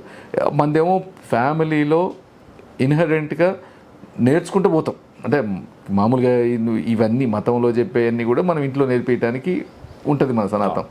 కానీ అదేమో స్పూన్ ఫీడింగ్, నీకు చెప్తా ఉంటావు. అది చేసేటప్పుడు కొంతమంది ఏమంటారు, స్ట్రాంగ్ పర్సనాలిటీ ఉండేటోళ్ళేమో స్ట్రాంగ్ ఉంటారు, అసలు నిజమేందో తెలుసుకోవాలని ప్రయత్నాలు చేస్తారు. స్ట్రాంగ్ పర్సనాలిటీ లేని వాళ్ళేమో ఇదే నిజం అనుకుంటారు, దాంట్లోకి మారిపోయే ప్రయత్నాలు చేస్తారు. అందుకని ఈ రకంగా స్కూల్స్ దగ్గర నుంచి ఇవన్నీ జరిగినాయి. నాకు అంటే దేవుడు, మతము వాళ్ళు చెప్పేటోళ్ళు సార్, అంటే కేవలం ఏది యేసుక్రీస్తుని మాత్రమే మొక్కాలే, ఇట్లాంటి ముచ్చట్లన్నీ ఉంటాయి కదా వీళ్ళ దగ్గర, వేరే వాళ్ళ ప్రసాదాలు తీసుకోవద్దు. అంటే మా స్కూల్లో మేము చదివినప్పుడు స్కూల్లో మరీ అంటే నువ్వు మతం మారాలా అనేటోళ్ళు లేదు, కానీ అంటే ఇండైరెక్ట్ నువ్వు మరి పూజలు చేయాలా, పూజలు చేస్తే మంచిది, రేపు ఇంటర్మీడియట్లో సీట్ రావాలంటే పలానా లయోలా స్కూలు లేకపోతే లయోలాలో సీట్ రావాలంటే నీకు క్రిస్టియానిటీ అయితే ఈజీ, బీఈడీలో సీట్ రావాలంటే Christianity easy, MSc chemistry, MSc physics నువ్వు రావాలంటే మామూలు ఓపెన్లో రాదు, నువ్వు క్రిస్టియన్ అయి ఉంటే వీటిల్లో కొద్దిగా ఈజీ. ఐటీఐలు అప్పట్లో ఉండేవి. ఐటీఐలు మాన్ఫోర్ట్ ఐటీఐ అని ఒకటి ఉండేది, లేకపోతే ఇక్కడ తిరుమలగిరిలో ఒక ఐటీఐ ఉండేది. అప్పుడు ఈ ఐటీఐలో సీట్లు రావాలంటే క్రిస్టియన్ అయితే ఈజీ, మిగతా వాళ్ళకైతే కష్టం అనేది. మేము బాగా చదివేది అప్పుడు 10th దాకా, టాప్ 1, 2, 3, 4 ర్యాంకింగ్స్లో ఉండేది. కానీ మనకు ఇంటర్మీడియట్లో మంచి సీట్లు రావాలంటే మనకి రావు, అదే క్రిస్టియన్ మతంలో ఉంటే ఈజీగా వస్తాయి అనుకునేది. అందుకని ప్లస్ కొంతమందికి ఫీజు ఉండదు, ఫ్రీగా వస్తాయి అనుకునేది. ఇంకా దాంట్లో కొంతమంది ఈజీగానే అంటే మతం మారటానికి కూడా వెనకడిగేసేటోళ్ళు కాదు. యాక్చువల్గా ఇది చెప్తా అంటే ఇప్పుడైతే స్కూల్లో ఏంటంటే బొట్టు పెట్టుకొని రావద్దు, గాజులు తీసేసి రావాలి, అండ్ ఎగ్జామ్ హాల్స్లో అయితే తాలిబొట్టు కూడా బయట పెట్టి రావాలి, ఇట్లాంటి ముచ్చట్లన్నీ పిచ్చి చాష్టాలు చాలా నడుస్తూ ఉంటాయి. బేసిక్గా ఇంతకుముందు మీరు అన్నట్టుగా అంటే నాకు అనిపించింది ఏంటంటే చిన్నప్పటి నుంచి మనకేం చెప్పరు, మన జీవన విధానంలోనే ఒక అంతర్భాగమై మన సనాతన ధర్మం వే ఆఫ్ లైఫ్ స్టైల్లోనే వెళ్తుంది అనుకుంటున్నాం కదా. అయితే ఇట్లాంటివి మీరు అంటున్నప్పుడు వీటి ఇన్ఫ్లుయెన్స్ పడకుండా ఉండాలంటే చిన్నప్పటి నుంచి మన తల్లిదండ్రులు కూడా మనకు చెప్పి ఉంటే ఉంటే నెక్స్ట్ ఎట్లయినా నెక్స్ట్ జనరేషన్స్కైనా మనం చెప్తే బాగుంటుందేమో అని నాకు అనిపిస్తుంది మీరు చెప్తున్నప్పుడు. ఎస్, అంటే ఇప్పుడు కంపల్సరీ నిన్న ఒక ఆయన నాకు ఒక ప్రీస్ట్ కలిసి మా అన్న కొడుకు కెనడానో అమెరికా నుంచి వచ్చిండు. వాడి గోత్రం ఏదో తెలియదు, వాడి కులదేవత ఏదో తెలియదు, వాడి ఎవరికి ఇప్పుడు ప్రేయర్ చేయాలో తెలియదు. అంటే ఇప్పుడు ఇవన్నీ కూడా ఇప్పుడు మనం నేర్పించాల్సిన అంశాలే. నువ్వు ఎందుకు పెట్టిండ్రు అంటే దానికి ఒక మంచి అయితేనే పెట్టుంటారు. ఇది ఒక్క 10 సంవత్సరాల ప్రాక్టీస్ కాదు కదా. ఈరోజు మనం రకరకాల ఇలా కారు ఉంది, కారు ఒకప్పుడు డీజిల్తో నడిచేది, పెట్రోల్తో నడిచేది, ఈరోజు దేనికి మన ఎలక్ట్రికల్ అయిపోయింది, రేపు హైడ్రోజన్ అయిపోతుంది. అవన్నీ ఎప్పటికప్పుడు అప్గ్రేడ్ అయిందంటే ఇన్ని సంవత్సరాల వాటిలలో ఈ అప్గ్రేడ్ కావటానికి ఇన్ని వేల సంవత్సరాలు పట్టింది మనకి. అంటే ఇదంతా కూడా ఎక్స్పీరియన్స్ని కౌంట్ చేసి తీసుకొచ్చిందే. ఇప్పుడు వీటిని మనం చెప్పకపోతే, నేర్పియకపోతే నిజంగానే మళ్ళీ ఒక జాతి నష్టపోతుంది. దీన్ని అరికట్టాలంటే చిన్నప్పటి నుంచి అన్ని రకాలు నేర్పించాల్సిందే, ఎవరిది వాళ్ళకి నేర్పించాల్సిందే. ఎవరిది వాళ్ళు ఇలా నువ్వు ఇంతలా చెప్తున్న అమెరికాలో క్రిస్టియన్ కాకుండా వేరేవాడు పోయి ప్రెసిడెంట్ అవుతాడా? అమెరికాకి కానిస్తారా? కానీ ఇక్కడ అవుతాడు. ఎందుకంటే ఇది మనం ఏది చూడము, మన దాంట్లో వేరేని అందరినీ యాక్సెప్ట్ చేస్తాం. Yes sir.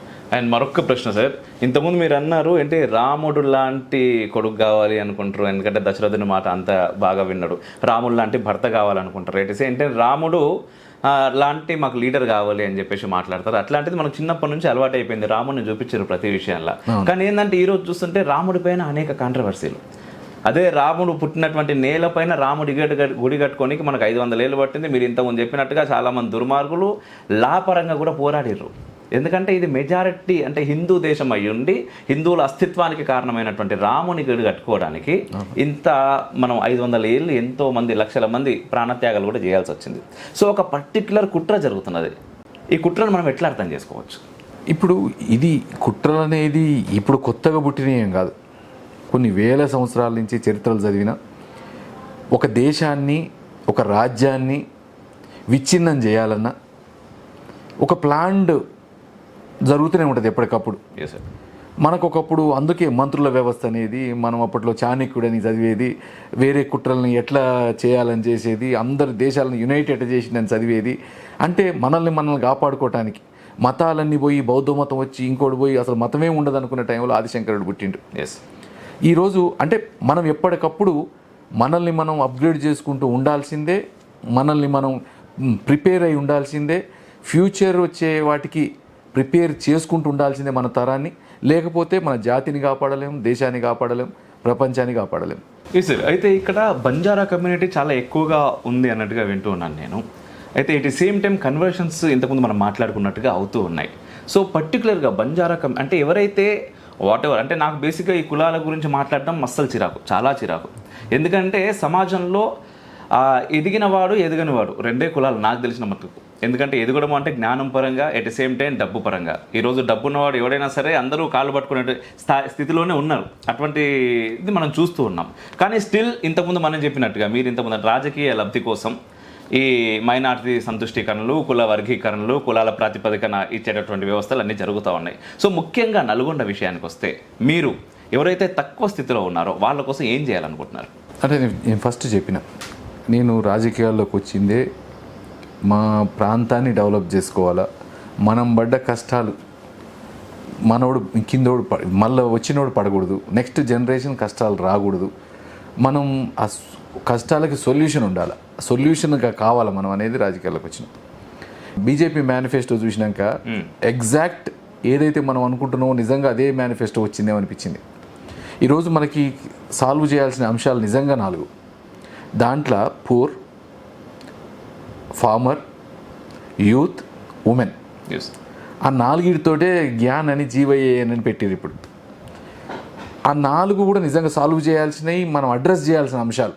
ఈరోజు రైతులకి చేసింది కిసాన్ సమ్మాన్ అని ప్రతి ఒక్కడికి 6,000 రూపాయలు పంపిస్తూ ఉన్నాడు. అది గవర్నమెంట్ వస్తే మారటం అని కాదు, లేకపోతే ఇంకొక ఆయన 10,000 ఇస్తాం 15,000 ఇస్తామని కాదు.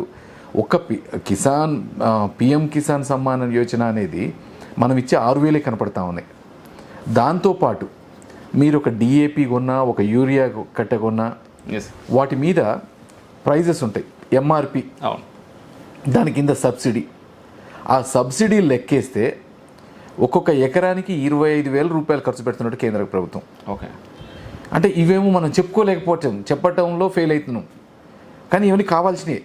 ఇప్పుడు మనం రైతు అనేటోడు వ్యవసాయం చేయాల్సిందే. అవును, వ్యవసాయం చేసేటోడు ఖచ్చితంగా అడుగు మందులు వేయాల్సిందే, యూరియాలు వేయాల్సిందే, మందులు కొట్టాల్సిందే. వాటన్నిటికీ నేను క్లియర్గా చూసిన, నేను వ్యవసాయం చేసిన క్లియర్గా. ఒక సంవత్సరం నేను మీకు ఇందాక చెప్పిన మునక్కాయలు వ్యవసాయం చేసిపోయినా నేను. ఆ వ్యవసాయంలో మాకు అప్పుడు ఖాతా కొట్లు ఉండేవి, ఇది ఫెర్టిలైజరు, పెస్టిసైడ్ షాపులు అమ్మేవి. ఓకే, దాన్ని ఏం చేసేది, మేము పోయి ఖాతా పెట్టేది, అవసరమైనప్పుడల్లా మందులు తీసుకొచ్చేది, కొట్టేది. మనం పత్తి రాగానే వాళ్ళకి అమ్మేది. ఎవరు మళ్ళీ అదే కొట్టాయన పత్తి కొట్టాడు. అప్పుడు ఎట్లుండేదంటే 1,500 బయట నడిచినా 1,200కి ఈయనకు అమ్మాల్సి వచ్చేది. ఎందుకంటే ఖాతా ఉంది, మళ్ళీ ఇంట్రెస్టే అయ్యి నువ్వు పెట్టే డబ్బులు ఇంట్రెస్ట్కే సరిపోకపోయేది. అడుగు మందులు 50 రూపాయలు బ్లాక్లో అమ్మేది అప్పట్లో, ఎక్స్ట్రా దొరకవు. ఈరోజు నువ్వు ఎవరన్నా ప్రైమ్ మినిస్టర్ మోడీ వచ్చినాక అడుగు మందుల కొరత కానీ, డిఏపీల కొరత కానీ, యూరియాల కొరత కానీ చూసినరా ఎవరన్నా? ఈరోజు వాళ్ళకి ప్రతి ఒక్కళ్ళకి కూడా మనం ఎట్టి పరిస్థితుల్లో హెల్ప్ చేయాలా, రైతుల్ని ఇంకా స్థిరపడేటట్టు చేయాలా. దాంట్లో ఈరోజు మనం తెలంగాణలో మనం ఫార్మర్స్ మంచిగా అవుతా ఉన్నారు. ఎందుకంటే ఏదైతే మన లోకల్ గవర్నమెంట్ సపోర్ట్ అయిపోయింది, మన కేంద్ర ప్రభుత్వం ఇచ్చిన అదనపు సపోర్ట్ అయిపోయింది. ఇక్కడ ఇచ్చిన దానికి డబుల్ ఇచ్చిండ్రు కేంద్ర ప్రభుత్వం, కానీ మనం అక్కడ చెప్పుకోలేకపోయినాం. దాంతో నేను ఒకసారి చదివిన, నేను ఇక్కడ మధ్యప్రదేశ్లో హయ్యెస్ట్ అగ్రికల్చరల్ గ్రోత్ రేట్ 28% ఉంది. మనం అంతకుముందు పంజాబ్కి, బీహార్కి వలసలు పోయేటోళ్ళు కానీ ఈరోజు మధ్యప్రదేశ్లో ఎక్కడికక్కడ వ్యవసాయం పెరిగింది, ఈవెన్ బీహార్లో వ్యవసాయం పెరిగింది. అంటే వీటన్నిటికి కారణం ఈరోజు సెంట్రల్ గవర్నమెంట్ తీసుకునే అంశాలు. దీంతో పాటు వీటన్నిటినీ మనం ఇంకా కొత్త ఎందుకంటే వ్యవసాయ కుటుంబం నుంచి వచ్చిన వాళ్ళం, దాని ఛాలెంజెస్ తెలిసిన వాళ్ళం. నేను మొన్న చూస్తూ ఉన్నా, అన్ని నాగార్జున సాగర్ ఎడమ కాలం నుంచి కాలువలు తవ్వినాం, కింద లైనింగ్ వేసినాం. ఈరోజు నీళ్లు కావాలంటే అన్ని బోర్లు పడిపోయినాయి ఒకేసారి, ఎందుకంటే పైన నీళ్ళు లేవు, వర్షాలు లేవు. ఈ ఎండాకాలం నీళ్ళు ఎట్టెళ్తాయని భయం అవుతా ఉంది. దానికోసం ఈరోజు అదే నాగార్జున సాగర్ ఎడమ కాలువల్లో ఇంకుడు గుంతలు తవ్వినట్టయితే మనం ఉన్న బోర్లను రీఛార్జ్ చేయగలిగేటోళ్ళం. కానీ మొత్తం సిమెంట్ చేసి పారేస్తూ ఉన్నాం, ఒక చుక్క నీళ్ళు ఆకుండా వెళ్ళిపోతా ఉన్నాం, ఆంధ్రాకి పంపిస్తూ ఉన్నాం. ఇప్పుడు అట్లాంటి వాటిని రీఛార్జ్ చేసే టెక్నాలజీలు చేయాలి. దాంతోపాటు నదుల అనుసంధానం ఏదైతే ఒకప్పుడు మాట్లాడారో వాజ్పేయి గారి దగ్గర నుంచి, ఇప్పుడు అయితేనే ఉన్నాయి ఒక్కొక్కటి, దాన్ని ఇంకొద్దిగా ఫాస్ట్ చేయాలి. దానికోసం ఈరోజు కృష్ణానది మా కళ్ళు ఉంది. కానీ ఇంతకుముందు నేను చిన్నప్పుడు చూసిన కృష్ణ వేరు, ఎందుకంటే కృష్ణ మిగతా వాళ్ళు తెలుసో తెలియదు, కానీ నేను కృష్ణలో పుట్టినోడిని, కృష్ణలో పెరిగినోడిని. ఒకప్పుడు కృష్ణ నేను ఎండిపోయిన కృష్ణ చూడలే, కానీ ఈరోజు కృష్ణలో మా ఊరు నుంచి అవతలకి పోవాలంటే నడిచిపోయే కృష్ణను చూస్తూ ఉన్నాం, ఒక కృష్ణా నదిలో నడిచిపోతూ ఉన్నాం. ఇప్పుడు దాన్ని రీఛార్జ్ చేయకపోతే మనం ఎంటైర్ కృష్ణా బెల్ట్ మొత్తం ఇక్కడి నుంచి వలసలు పోవాల్సిన పరిస్థితి వస్తుంది ముందు నీళ్ళు లేకపోతే. అందుకని ఖచ్చితంగా నదుల అనుసంధానం ఏదైతుందో దాన్ని చేయాల్సిందే. అట్లనే రైతాంగానికి కొత్త మెలకువలు నేర్పాల్సిందే. ఏదైతే ఇజ్రాయెల్ టెక్నాలజీలు తక్కువ నీళ్లతోటి చేసేది, తక్కువ వాటితో చేసేది ఏదేదో అన్నీ చేయాల్సిందే. వాటి కోసం ఖచ్చితంగా పనిచేస్తాం. రెండోది పోర్. ఎప్పుడు కూడా మనం చిన్నప్పటి నుంచి ఇందాక మాట్లాడుకున్నాం, భారతదేశం అది లేదు. మనం బయటికి పోతే సినిమా చూపించినా, మనం బయటికి పోతే వార్తలు CNN న్యూస్ చూసినా, BBC న్యూస్ చూసినా ఫస్ట్ చూసేది ఏంది? వాడు మంచిగా రిచ్ విల్లాలు చూపించాడు, లేకపోతే వాడు జనం చూడరు కదా. ఒక బండి మీద 5 పోయేటోళ్ళు చూపిస్తారు, ఒక ఆటో మీద 20 మంది ఎక్కేది చూపిస్తాడు, ఒక ఇంట్లో 20 మంది కూర్చునేది చూపిస్తాడు, టాయిలెట్ లేకుండా ఉండే పరిస్థితులు చూపిస్తాడు, నీటి లేని ఏరియాలు చూపిస్తాడు. కానీ ఈరోజు బీజేపీ వచ్చినాక 25 కోట్ల మంది అంటే అండర్ ప్రివిలేజ్డ్ ఈరోజు ఒక స్థాయికి వచ్చేటట్టు అయింది 10 ఏళ్లలో.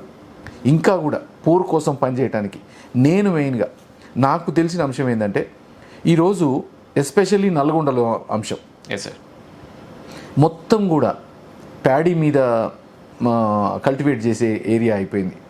ఇంతకుముందు ఒకప్పుడు మా దగ్గర ప్యాడీ కల్టివేట్ అంటే ఏం కావాలా? ప్యాడీకి ఫస్ట్ నాట్లు వేయాలా, కలుపులు తీయాలా, మందులు కొట్టాలా, కోతలు కొయ్యాలా, తర్వాత వరి కట్టలు కట్టాలా.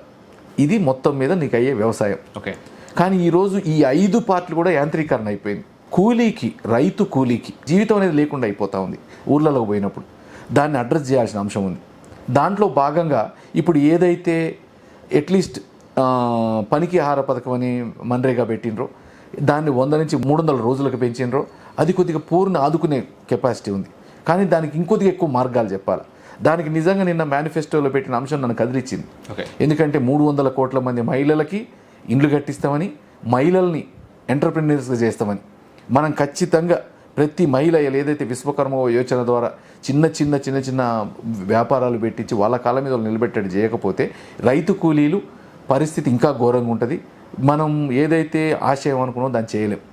ఇకపోతే మూడోది యూత్.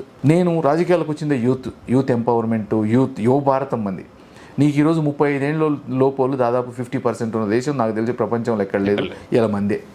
అట్లాంటిది ఒక ఎయిర్పోర్ట్ గడితే, హైదరాబాద్లో ఎయిర్పోర్ట్ గడితే ప్లంబర్లు చైనా నుంచి వస్తే, హైదరాబాద్లో ఎయిర్ కండిషన్ టెక్నీషియన్స్ చైనా నుంచి ఎయిర్ కండిషన్ టెక్నీషియన్ తీసుకొని వస్తే మనం ఎటు పోతున్నాం, ఎటు నేర్పిస్తున్నాం ఈ దేశానికి. కానీ అట్లీస్ట్ దానికోసమే ఈరోజు మనం మోడీ గారు వచ్చినాక ఈ PMKVY పెట్టడం, వాళ్ళతో పాటు రకరకాల స్కీమ్స్ అంటే స్కిల్ డెవలప్మెంట్, స్కిల్ ఎంపవర్మెంట్. నేను అప్పుడు పోయినసారి ఉన్నప్పుడు ముఖ్యమంత్రి గారు అడిగిన, నేను సార్ తెలంగాణ స్కిల్ మిషన్ ఇంతవరకు లేదు, 10 years అవుతుంది, తెలంగాణ స్కిల్ మిషన్ పెట్టాలా, దానికి NSDCA ఫండ్ చేస్తుంది, NSTC ద్వారానే చేయొచ్చు మనం, దానికి అట్లీస్ట్ కొంతమందిని అన్ఎంప్లాయిడ్ యూత్ని బాగు చేయలేస్తామని చెప్పినాం. దానికోసం ఖచ్చితంగా రేపు అన్ఎంప్లాయిడ్ యూత్ కోసం ఒక మోడల్ స్కిల్ సెంటర్స్ పెట్టించి మనం ఒక స్కిల్ లెవెల్స్ని ప్రపంచ దేశాలకు ఎక్స్పోర్ట్ చేసేటట్టు ట్రైనింగ్స్ ఇవ్వాలి. దాంతోపాటు ఇండస్ట్రియల్ క్యారిడర్స్. ఈరోజు నల్లగొండ జిల్లాకు వస్తే రాష్ట్రానికి చాలా ఉండొచ్చు, నేను ఈరోజు నల్లగొండకు ప్రాతినిధ్యం కాబట్టి నల్లగొండ జిల్లాకు వస్తే ఈరోజు సిమెంట్ ఇండస్ట్రీ హయ్యెస్ట్ ఉన్నది నల్గొండ, రైస్ ఇండస్ట్రీస్ ఉన్నది నల్గొండ, ఫార్మా ఇండస్ట్రీస్ ఉన్నది నల్గొండ. అందుకని వీటన్నిటికీ ఒకటి స్కిల్ బేస్, వాళ్ళకి ఏదైతే స్కిల్స్ కావాలో మనం నేర్పించి అక్కడ స్కిల్స్ ఉద్యోగాలు పెట్టేయాలి ఒకటి. రెండోది ఇండస్ట్రియల్ క్యారిడార్ ఓపెన్ చేసి చిన్న చిన్న ఎంఎస్ఎంఈస్, చిన్న చిన్న ఇండస్ట్రీస్ని, ఎందుకంటే ఈరోజు మనం చూసే కంపెనీలలో మేజర్ కంపెనీస్ అన్నీ కూడా ఆటోమేటెడ్ అయిపోయినాయి. నేను చిన్నప్పుడు డెక్కన్ సిమెంట్స్ అనేది ఫస్ట్ స్టార్ట్ అయింది, ఓకే, నాగార్జున సిమెంట్ స్టార్ట్ అయింది. ఆ రోజు దాని కెపాసిటీ 500 tons a డే. అప్పుడు వాళ్ళకున్న ఎంప్లాయ్మెంట్ 500 మంది. ఈరోజు ఈ రెండు ఫ్యాక్టరీల వాళ్ళ capacity 10,000 tons a day. Still వాళ్ళకున్న వర్క్ ఫోర్స్ 500. ఓకే, అంటే మనం ఈ దీంట్లో ఎంప్లాయ్మెంట్ కల్పించలేం. దానికోసం ఖచ్చితంగా స్మాల్ స్కేల్ ఇండస్ట్రీని డెవలప్ చేయాలా, సెల్ఫ్ ఎంపవర్డ్ డెవలప్ చేయాలా, ఎక్కువ ఎంప్లాయబిలిటీ కల్పించే వాటిని పెంచాలా. దానికోసం మనం చేయగలిగేది యూత్ ఎంపవర్మెంట్ అనేది మెయిన్ ఆప్షన్. వాళ్ళని చేయాలి.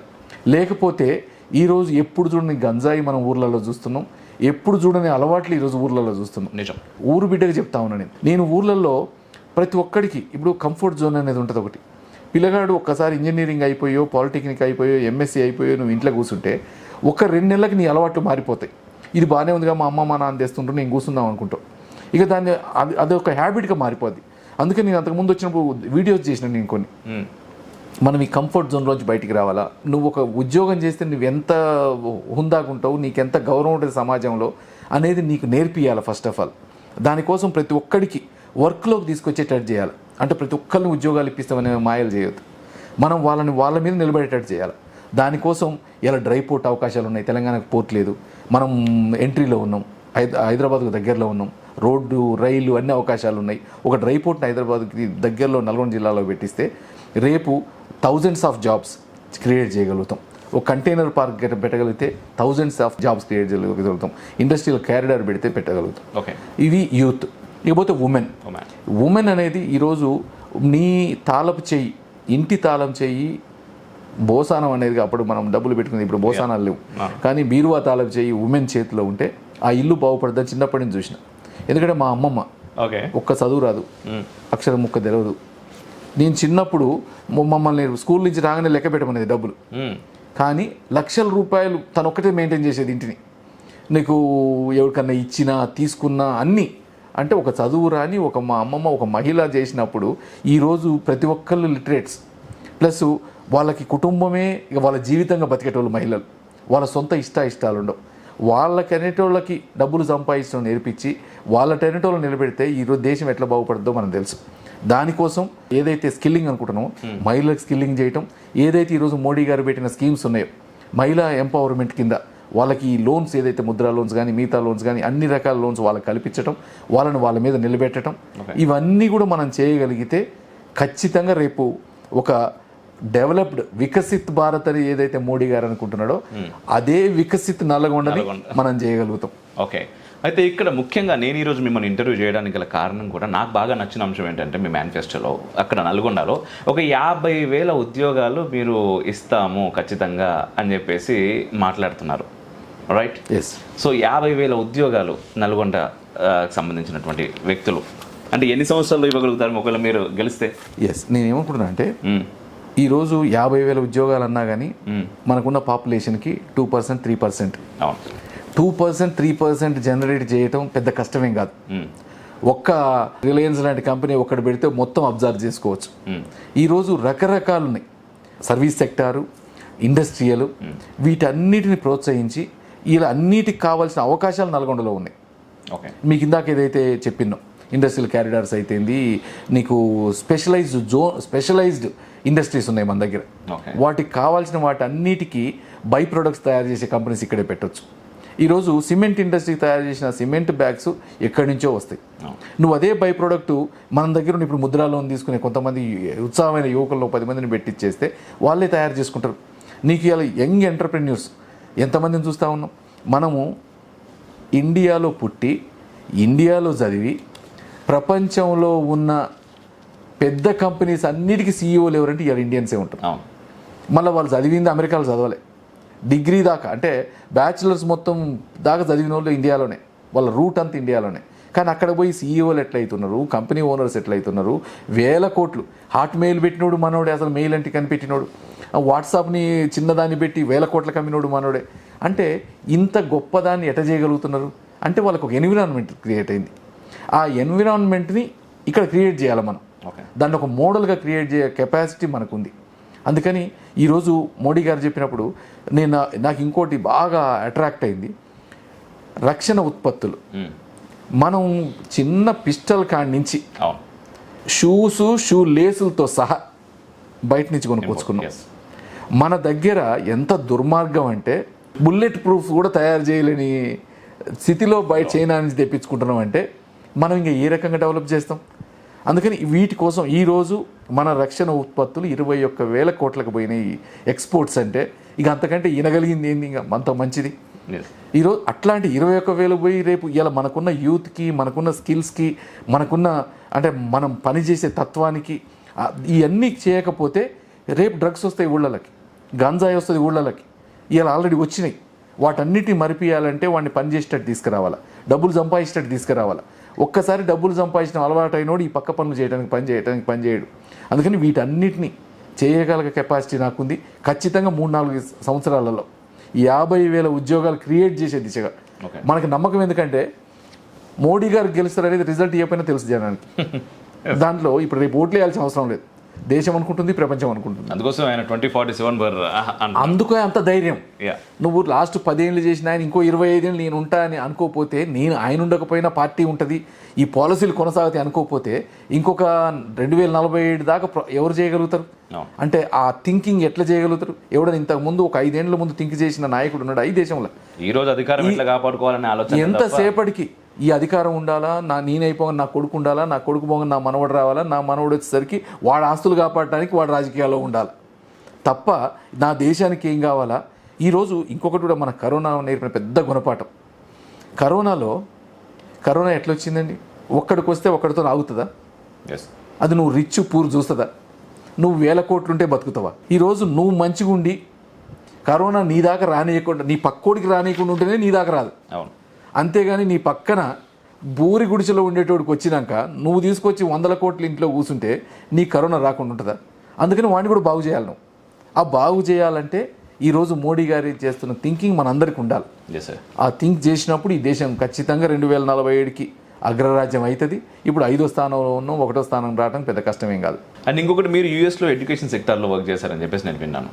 అండ్ ఇక్కడ మీరు అంటే ఇప్పుడు యూత్ గురించి మాట్లాడుతున్నప్పుడు నాకు నిజంగా చాలా విషయాలు ఇప్పుడు సమాజంలో ప్రాక్టికల్గా అవసరమైనవి చాలా మీరు మాట్లాడుతున్నారు. ఎట్ ద సేమ్ టైం అక్కడ మీరు ఎడ్యుకేషన్ సెక్టార్లో పనిచేశారు కాబట్టి ఇండియన్ ఎడ్యుకేషన్ సిస్టమ్ పైన మీ అభిప్రాయం ఏంటి? ఎస్పెషల్లీ నేను చూసిన అసలు స్కిల్లింగ్ ఎన్నుకోవడానికి కారణం వన్ మోర్ థింగ్ ఏంటంటే ఎంటర్‌ప్రెన్యూర్స్ గురించి మాట్లాడుతున్నారు కదా, అందుకోసం అని ఎక్కడ అంటే మన చదువుల్లో ముఖ్యంగా అంటే స్కూల్లో కావచ్చు, ఇంట్లో కావచ్చు, చదువుతున్నప్పుడు వీడి భవిష్యత్తు ఏంటిది అంటే ఒక టార్గెట్ ఏంటి అంటే ఎవరి కిందనో పనిచేయడమే వీడి టార్గెట్ నిర్దేశించబడుతుంది చిన్నప్పుడే. కరెక్ట్. అసలు ఇది నిజంగా మనం జనాలకి చెప్పాల్సిన అంశం. అందుకోసం పేరెంట్స్ ఫస్ట్ మారాల్సిన అంశం, జాతి మొత్తం ఆలోచించాల్సిన అంశం. మనం పుట్టిన దగ్గర నుంచి పిల్లలని ఒక బానిస మనస్తత్వానికి గురి చేస్తా ఉన్నాం. ఎగ్జాక్ట్లీ.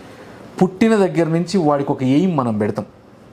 అరే నువ్వు డాక్టర్ కావాలరా, అరే నువ్వు ఇంజనీర్ కావాలరా, ఐఏఎస్ కలెక్టర్ కావాలరా, ఐపీఎస్ కావాలా అంటే నీ ఇష్టాల కోసం. అంటే నువ్వు ఇంకా వాడిని ఎట్లా ఒక బావిలో కప్పలాగా తయారు చేస్తూ ఉన్నావు. ఇక వాడిని out of the way think చేసే పరిస్థితి లేకుండా చేస్తూ ఉన్నావు. వాడి జీవితం ఏంది? మంచి జాబ్ తెచ్చుకోవాలన్నా, నువ్వు నీ జాబ్ ₹1,00,000 ఉండాలా అని చెప్తావు. కానీ నాన్న నువ్వు ₹1,00,000 జాబులు ఇచ్చేటట్టు నువ్వు తయారు కావాలని చెప్పం. నాన్న నువ్వు పెట్టే కంపెనీలో ఒక 500 మంది పనిచేసేటట్టు చేయాలి నాన్న అని చెప్పం. అదే అమెరికాలో అయితే 18 ఏళ్ళు దాటినోడిని గాలికి వదిలేస్తారు, నీ ఇష్టం బతుకుపో అంటారు. వాడు ఆలోచన అంతా కూడా నాకు ఎప్పుడు రిలేటివ్ చెప్తా ఉంటా. మనం చేపలు పడతాం, ఇక్కడ మనం హాబీకి పడతాం, సరే బతకటానికి పడతాం. ఇక్కడ అమెరికాలో హాబీకి చేపలు పట్టే వాళ్ళని చూస్తాం. వాడు చేపలు పడతాడు, పట్టి దాన్ని గొప్పగా తీసుకుంటాడు, ఫోటో తీస్తాడు, ఎంత పొడుగు ఉంది కొలతలు వేస్తాడు, ఎంత పొడుగు ఉంది, ఎంత ఎడల్పు ఉందని చూస్తాడు, ఎన్ని కిలోలు వెయిట్ ఉందని చూస్తాడు, దాన్ని మళ్ళీ నీళ్ళలోకి వదిలిపెడతాడు. ఓకే. అంటే వాడి ఆలోచన ఏంటంటే నేను ఇంత గొప్ప పని చేసినా చాలు, ఇది చేసినా అని చూసుకోవడానికి ఉంటుంది వాడికి. కానీ అదే విధంగా అంటే మనం సంపాదించిందంతా మనం ఉంచుకోవాలా, మనం సంపాదించిందంతా మనమే కాపాడుకోవాలని ఉండదు. మనం చేసేది ఇంకో 10 మందికి ఉపయోగపడాలని ఆలోచించినట్టు చేస్తాడు. వాడు 18 ఏళ్ళు అయినోడు ఎమ్మటే మనం ఏం చెప్తాం, అమ్మో 6 నెలలు కూడా వేస్ట్ కావడం నీ చదువు నువ్వు ఎమ్మటే యూనివర్సిటీకి పో, నువ్వు ఎమ్మటే కాంపిటేటివ్ పరీక్షలు రాయి. ఇక నువ్వు రైల్వే బోర్డు రాయడానికి 3 ఏళ్ళు చదువుకో, నువ్వు కర్నూలు పోయి కడప పోయి నంద్యాలలో బాగా కోచింగ్ ఇస్తారు, అడిగి పో అని పంపుతావు. ఈ అమీర్పేట పోయి కోచింగ్ సెంటర్ తీసుకో, నువ్వు వెంబడే కంపెనీలో ఉద్యోగం చేసుకుంటావని చెప్తావు. కానీ నువ్వు ఎందుకు నాన్న ఇంట్లో కూర్చో, నీకెందుకు మనం పెట్టి దాంట్లో 1 లక్ష కాదు 2 లక్షలు పెట్టుబడి పెడదాం, నువ్వు ట్రై చేయి నీ సొంతంగా. నువ్వు ఫెయిల్ అవుతాడు, మనిషి అంటే ఫెయిల్ కాకుండా ఉంటాడా? ప్రతి ఒక్కడు ఫెయిల్ అవుతాడు. కానీ ఆ ఫెయిల్యూర్కి నువ్వు వాడికి ఒక వెన్నుదనుగు ఉంటాడు చూడు.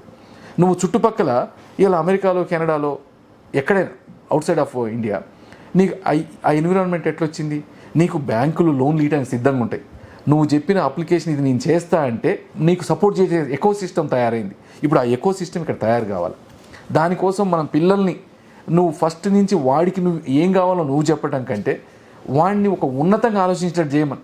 ఎస్, నువ్వు నరేంద్ర మోడీ లాగా ఛాయ్ వాళ్ళ ప్రధానమంత్రి అవుతుండు, నువ్వు ప్రధానమంత్రిగా ఈరోజు రాజకీయాల్లోకి రా. రాజకీయాలు అనేది ఏదో అన్ఎంప్లాయ్మెంట్ ఉన్నోడే రాజకీయాల్లో రావటం కాదు. నీకు ఒక ఉన్నత విలువలు ఉన్నోడు కూడా రాజకీయాల్లోకి రా. నువ్వు ఇంకో 100 మందిని తయారు చేయగలుగుతావు. నువ్వు ఒక కంపెనీ పెట్టు, దానికి పెద్ద ఇంకో కొంతమంది ఎంటర్ప్రెన్యూర్ తయారు చేయగలుగుతావు. ఈ రకమైన మనస్తత్వం రావాలి ఒకటి. ఇక రెండోది ఎడ్యుకేషన్ సిస్టమ్కి వచ్చేసరికి ఇక అందరూ డాక్టర్లు, ఇంజనీర్లే. ఇక ఇంజనీర్ల సిస్టమ్ ఎట్లుందంటే, నేను ఫస్ట్ వచ్చినప్పుడు నన్ను ఒకసారి ఇక్కడ ఒక గవర్నమెంట్ దానికి అప్పుడు ఒక ఐఏఎస్ ఆఫీసర్ నన్ను పిలిచిండు. సో ఇది మనం టెక్నికల్ బోర్డ్ డైరెక్టర్ పిలిచి ఏం చేద్దాం, మనం ఎట్లయితే మంచిది అంటే నేను ఒకటే చెప్పిన. ఇప్పుడు మనం అప్పుడే నేను పేపర్లో చూసిన అంతకుముందే హైదరాబాద్ ఎయిర్పోర్ట్లో ప్లంబర్స్ అంతా వచ్చి చైనా నుంచి వచ్చి ప్లంబింగ్ చేస్తూ ఉన్నారు. ఇంత పెద్ద భారతం, ఇంత పెద్ద యూత్, జాబులు లేవంటా ఉన్నాం, అన్ఎంప్లాయిడ్ అంటా ఉన్నాం, వాడిని ఇంట్లో కూర్చోబెడుతున్నాం, వాడికి ఇచ్చేది ఇవ్వకుండా చేస్తున్నాం, మనమేమో బయట నుంచి తెచ్చుకుంటున్నాం అంటే అంటారు కదా, నువ్వు ఎంత కోటీశ్వరుడైనా కొండలైనా దొరుకుతాయి తింటా ఉంటే అని. మనం చేస్తే ఇంకేం చేయలేస్తాం. అందుకని నేనేం చెప్పిన అంటే ఆయనకి ఫస్ట్ ఎడ్యుకేషన్ సిస్టమ్ మారాలి. మనం నా కాడి నుంచి కాదు, మా నాన్న చదివిన కాడి నుంచి ఇంజనీరింగ్లో ఏముంటాయి అనుకుంటాం మనం ఇక్కడ? Civil engineering, mechanical engineering, electrical engineering, computer science కొత్తగా వచ్చింది కాబట్టి కంప్యూటర్ ఇంజనీరింగ్. ఈ 4 ఇంకో కొత్త బ్రాంచ్లు ఈ మధ్య పెడితే కొద్దిగా ఫీజుల కోసం ఇంకో 4 బ్రాంచ్లు యాడ్ చేసారు. కోర్ అయితే ఇక ఎంతసేపటికి చదవాలి నువ్వు. ఐటీఐలోకి పోయినా ఎలక్ట్రికల్ ఐటీఐ, ఫిట్టరు, టర్నరు, ఈ 4-5 ఉంటాయి. అసలు నువ్వు ఇండస్ట్రీస్కి ఏం కావాలనేది ఆలోచన లేదు ఇంతవరకు. నువ్వు ఒక ఏసీ టెక్నీషియన్ కావాలి. మనకి ఏసీ టెక్నీషియన్ కావాలంటే ఒక పాలిటెక్నిక్లోనో ఒక ఐటీఐలోనో ఏసీ టెక్నీషియన్ మీద కంప్లీట్ ఒక 2 years నేర్పించే కోర్సు ఉందా మనకాడ? ఉండదు. వాడు ఏం చేయాలా? ఎలక్ట్రికల్ నేర్చుకోవాలా, తర్వాత బయటికి పోయి మళ్ళీ ఏదో నేర్చుకోవాలా, లేదా పని చేయాలి. ఆ పని చేసే ఓపిక రాదు. ఆ పని చేసేటప్పుడు ఎవరు డబ్బులు ఇయ్యాడు. ఇక వాడు దాన్ని వదిలిపెడతాడు మధ్యలో. కానీ నేను కొన్ని చోట్ల BCITలో చూసిన, అక్కడ బ్రిటిష్ కొలంబియా ఇన్స్టిట్యూట్ ఆఫ్ టెక్నాలజీలో 2 years టెక్నాలజీ కోర్సు పెడతాడు వాడు. 6 months డివైడ్ చేస్తాడు. ఒక 6 months ఏసీ నేర్పిస్తాడు, ఒక 6 months ఎలక్ట్రికల్ నేర్పిస్తాడు. ఈ 6 months 3 months ఒక సర్టిఫికేట్ ఇచ్చేస్తాడు. గ్యాస్ టెక్నీషియన్ అని పెడతాడు. దాంట్లో 3 months నేర్పిస్తాడు, 3 months గ్యాస్ టెక్నీషియన్కి ఒక సర్టిఫికేట్ ఇచ్చేస్తాడు. నువ్వు అట్లీస్ట్ నీ కోర్స్ కంప్లీట్ కాకపోయినా ఈ 3 months సర్టిఫికేషన్ తోటి నువ్వు జాబ్ చేయొచ్చు. నాకు రెస్టారెంట్ ఉండేది. నేను ఒక గ్యాస్ టెక్నీషియన్కి అదే నేను సర్టిఫైడ్ లేని టెక్నీషియన్ తీసుకొచ్చి నేను కానీ గ్యాస్ పని చేపిస్తే రేపు గ్యాస్ ఫైర్ అయితే ఇన్సూరెన్స్ పే చేయదు. సర్టిఫైడ్ కూడా చేసి ఉండాలి దాన్ని. అంటే ఆ సర్టిఫికేట్కి ఒక విలువ కల్పించాలా, వాడికంటూ ఒక తెలివి కల్పించాలా. ఈరోజు మనం చేసే కోర్సులు ఇండస్ట్రీస్కి ఏం కావాలో చూసి కోర్సులు కొత్త క్రియేట్ చేయాలి. కానీ మనం కోర్సులు క్రియేట్ చేసి ఇండస్ట్రీని డెవలప్ చేయమంటా ఉన్నాం. అది కాకుండా మనకు రావాల్సిన ఎకో సిస్టమ్, ఒక ఇంజనీర్ ఉంటే వాడి కింద 2 పాలిటెక్నిక్లు ఉండాలి. ఆ 2 కింద 4 ఐటీఐ చేసిన వాళ్ళు ఉండాలి, అంటే కింద టెక్నీషియన్స్. కానీ ఈరోజు ఒక ఐటీఐ, ఒక పాలిటెక్నిక్, 8 మంది 10 మంది ఇంజనీర్లు. మరి వీళ్ళందరూ ఎక్కడ ఎంప్లాయ్ కావాలా? చివరికి వాళ్ళు ఎటుపోతారు? టాపీ మేస్త్రులు అవుతుర్రు, మేషనరీలు చేస్తుండ్రు, చివరికి గోడౌన్లల్లో బస్తాలు మోసేటోళ్ళు కూడా అవుతుర్రు ఇంజనీర్లు. ఎందుకంటే మన సిస్టమ్ ఏం లేదు, దానికి అడాప్ట్ చేసే పరిస్థితి లేదు. వాడికి ఏమన్నా అంటే వాడికి నేర్పించే పరిస్థితులు లేవు, వాడిని ఫ్రీగా వదిలిపెట్టే పరిస్థితిలో లేవు. దానికి తగ్గట్టు ఈ యూనివర్సిటీస్ ఉన్నాయి. ఇక ప్రైవేట్ యూనివర్సిటీస్ కొన్ని పలుకుబడి ఉన్నోడు యూనివర్సిటీస్ పెట్టుకుంటాడు. వాడి ఇష్టం, ఒకటి కాకపోతే 10 కోర్సులు పెడతాడు. ఈసారి AI బాగుంది, ఏ బాగుందంటే ఏకి ABCDEF సెక్షన్లు పెట్టి పారేస్తాడు. దాని కింద 60 మంది నుంచి 500 మందిని తీసుకుంటాడు. అసలు వాళ్ళకి టీచ్ చేసే కెపాసిటీ ఉన్న లెక్చరర్స్ మన దగ్గర ఉన్నారా, ప్రొఫెసర్స్ ఉన్నారా? మళ్ళీ నాకు ఇంజనీరింగ్ కాలేజ్ ఉండే అప్పట్లో. ఓకే, నేను ఇంజనీరింగ్ కాలేజ్లో చూసిన అక్కడ ఏంది, ఒక ప్రొఫెసర్ ఉండాలా, హెడ్ ఆఫ్ ద డిపార్ట్మెంట్లో PhD చేసిన వాళ్ళు ఉండాలా. అసలు PhD చేసిన వాళ్ళు అంతమంది లేరు, కానీ ఇంజనీరింగ్ కాలేజ్లో సీట్లు ఇస్తావు నువ్వు. మరి వాడు ఎట్ట చేయాలా? నీకు ఎప్పుడన్నా ఎంక్వైరీకి వచ్చినప్పుడు మళ్ళీ ఎవరినో ఒకటి తీసుకొచ్చి చూపించుకోవాలి. మొత్తం ఫ్లాస్. నువ్వు ఈ అన్ని ఎడ్యుకేషన్ సిస్టమ్, ఒక గుడ్ ఎడ్యుకేషన్ సిస్టమ్ ప్రజలకు ఇవ్వలేనప్పుడు స్కూల్స్లో ఇంకొకటి కూడా, నేను చిన్న పిల్లలు 5 సంవత్సరాల పిల్లలకి 6 సంవత్సరాల పిల్లలకి హోమ్ డిపో అని ఉండేది కెనడాలో. దానికి వీక్లీ సాటర్డే సండే ట్రైనింగ్స్ పెట్టేది. దాంట్లో ఏం చెప్పేది, వాడు స్క్రూ డ్రైవర్ ఏంది, స్క్రూ ఎట్ట ఫిట్ చేయాలా, చిన్న చిన్న కార్ట్ ఎట్ట తయారు చేయాలా, అట్లా ఒక సింపుల్ ఒక్కొక్కటి నేర్పించేది. తర్వాత వాడేంది సొంతంగా చేసుకునేది. నేను కెనడాలో ఉన్నప్పుడు ఏదైనా తీసుకొచ్చుకుంటే టేబుల్ కొనుక్కొచ్చుకుంటే టేబుల్ మొత్తం నేనే ఫిట్ చేసేది కూర్చొని. బెడ్ తెచ్చుకుంటే బెడ్ నేను ఫిట్ చేసుకునేది. అంటే నీకు స్కిల్స్ నేర్పించాలి ప్రాక్టికల్గా. నువ్వు ఆ స్కిల్స్ నేర్పించవు, ప్రతిదాన్ని ఒక ఈగోయిస్టిక్ నేచర్లో నేర్పిస్తావు. వాడు నువ్వు నీ ప్లేట్ కడుక్కోవడానికి సిగ్గు. నేను రెస్టారెంట్లు నాకున్నాయి. నేను ఇండియా నుంచి వచ్చిన పిల్లలు మా రెస్టారెంట్లో పనిచేసేది, పార్ట్ టైమర్స్. ఈ పిల్లలకి రెస్టారెంట్లో వచ్చి ప్లేట్ పెట్టాలంటే సిగ్గయ్యేది. మేము ఇంత ఫీజులు కట్టి వస్తున్నాం, ప్లేట్ సర్వ్ చేయాలా అంటే. నేనేం చేసేది, వాళ్ళు వచ్చిన ఫస్ట్ రోజు నేను వాళ్ళ ముందు ఫస్ట్ టేబుల్ క్లీన్ కాడి నుంచి, ఆర్డర్ తీసుకోవడం కాడి నుంచి, ప్లేట్లు క్లీన్ చేసే కాడి నుంచి నేనే చేసేది. ఒక్కొక్కసారి రెస్టారెంట్లో డిష్ వాషర్ లేకపోయినా డిష్ వాష్ చేసేది. అంటే నన్ను చూసి ఈ పిల్లలు ఇంకా నన్ను చూసినాక వాళ్ళు అనుకునేది, ఏమో ఓనర్ ఈ పని నన్ను చేస్తాను, నేను ఎందుకు చేయకూడదు అనుకుంటాడు అనుకుని వాడు కూడా అట్లా చేసేది. అంటే ఇవన్నీ కూడా మనము ఈ వర్క్ ఎథిక్స్ నేర్పించాలి. నువ్వు ఏది చేసినావు, నీ ఉద్యోగం కలెక్టరా కాదు. మా దగ్గర ఇప్పుడు నేను కెనడాలో రెస్టారెంట్ ఉన్నప్పుడు మా దగ్గర డిష్ వాషరు బెంజ్ కార్లో వచ్చేది. నాకు అప్పుడు ఉండేది డొక్కు క్యారవాన్ కారు ఉండేది ఓనర్ని.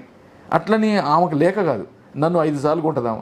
కానీ వాళ్ళకి ఏంటంటే ఈ జాబ్ చేయడంలో ప్రైడ్. ఒట్టి కూర్చొని తినలేరు వాళ్ళు, ఒట్టి కూర్చొని ఉండలేరు. ఇవన్నీ కూడా మనం చిన్నప్పటి నుంచి నేర్పించాలి. వాడిని ఏదో ఒక దానికి అలవాటు చేసేటట్టు నేర్పించాలి. అవన్నీ ఎక్కడి నుంచి రావాలా? కింద నుంచి ఎడ్యుకేషన్, మనం గ్రౌండ్ నుంచి ఇవన్నీ చేసుకుంటూ వచ్చినప్పుడే వస్తాయి. ఎస్, యాక్చువల్గా మీరు ఇంతకుముందు చెప్పినట్టుగానే మన మోడర్న్ ఎడ్యుకేషన్ సిస్టమ్ ఏదైతే ఇన్వాల్వ్ అయిందో ఏంటి మన భారతదేశంలో, ఎప్పుడైతే మన ఏన్షియంట్ అదంతా పక్కన పోయి మెకాలే విద్యా విధానం ఎంటర్ అయిపోయి ఆ తర్వాత స్టెప్ బై స్టెప్ మన బ్రెయిన్లను మొత్తం అది క్యాప్చర్ చేసేసి ఈ పనికి వచ్చింది. అట్ ది సేమ్ టైం మీరు అన్నట్టుగా ఆ మార్పు రావాలని చెప్పేసి ఖచ్చితంగా కోరుకుంటాం. అండ్ మీ ప్రయత్నం మీరు గట్టిగా చేస్తారు దాని పైన అని చెప్పేసి మేము అనుకుంటున్నాం sir. And one more thing, ఇంతకు బీబీసీకి సంబంధించి మీరు అన్నారు, బీబీసీ కానీ వెస్టర్న్ మీడియా అనేది చూసే కోణం ఖచ్చితంగా భారత్ పైన ఒక వ్యతిరేకంగా ఉంటుంది. ఎందుకంటే భారతదేశాన్ని ఎప్పుడు కూడా తక్కువ చేసి చూపించాలనే ప్రయత్నమే వాళ్ళు చేస్తూ ఉంటారు. మీరు అన్నట్టుగా ఒక స్కూటర్ మీద 6 మంది 7 మంది కూర్చొని ఎవరు వెళ్తారనేది మీకు తెలుసు, నాకు తెలుసు, అండ్ వాళ్ళకి కూడా తెలుసు. బట్ దానికోసమే యూనిఫామ్ సివిల్ కోడ్ అనేది ఒకటి రావాలి అని చెప్పేసి అందరూ అంటున్నారు. దీనిపైన మీ అభిప్రాయం ఏంటి? మనందరం కలిసి చదువుకుంటున్నాం, కలిసి బతుకుతున్నాం, కలిసి ఉంటున్నాం. నువ్వు ఇండివిజువల్గా ఒక్కొక్కడికి ఒక్కొక్క చట్టం, ఒక్కొక్కడికి ఒక్కొక్క ఇష్టం పెట్టుకుంటే దేశం ఎట్లా నడుస్తుంది? ఇవాళ ఇదే పరిస్థితి వేరే దేశాల్లో ఎక్కడైనా ఉంటుందా? అసలు సెక్యులరిజం అనేదే ఒక ఫ్రాడ్.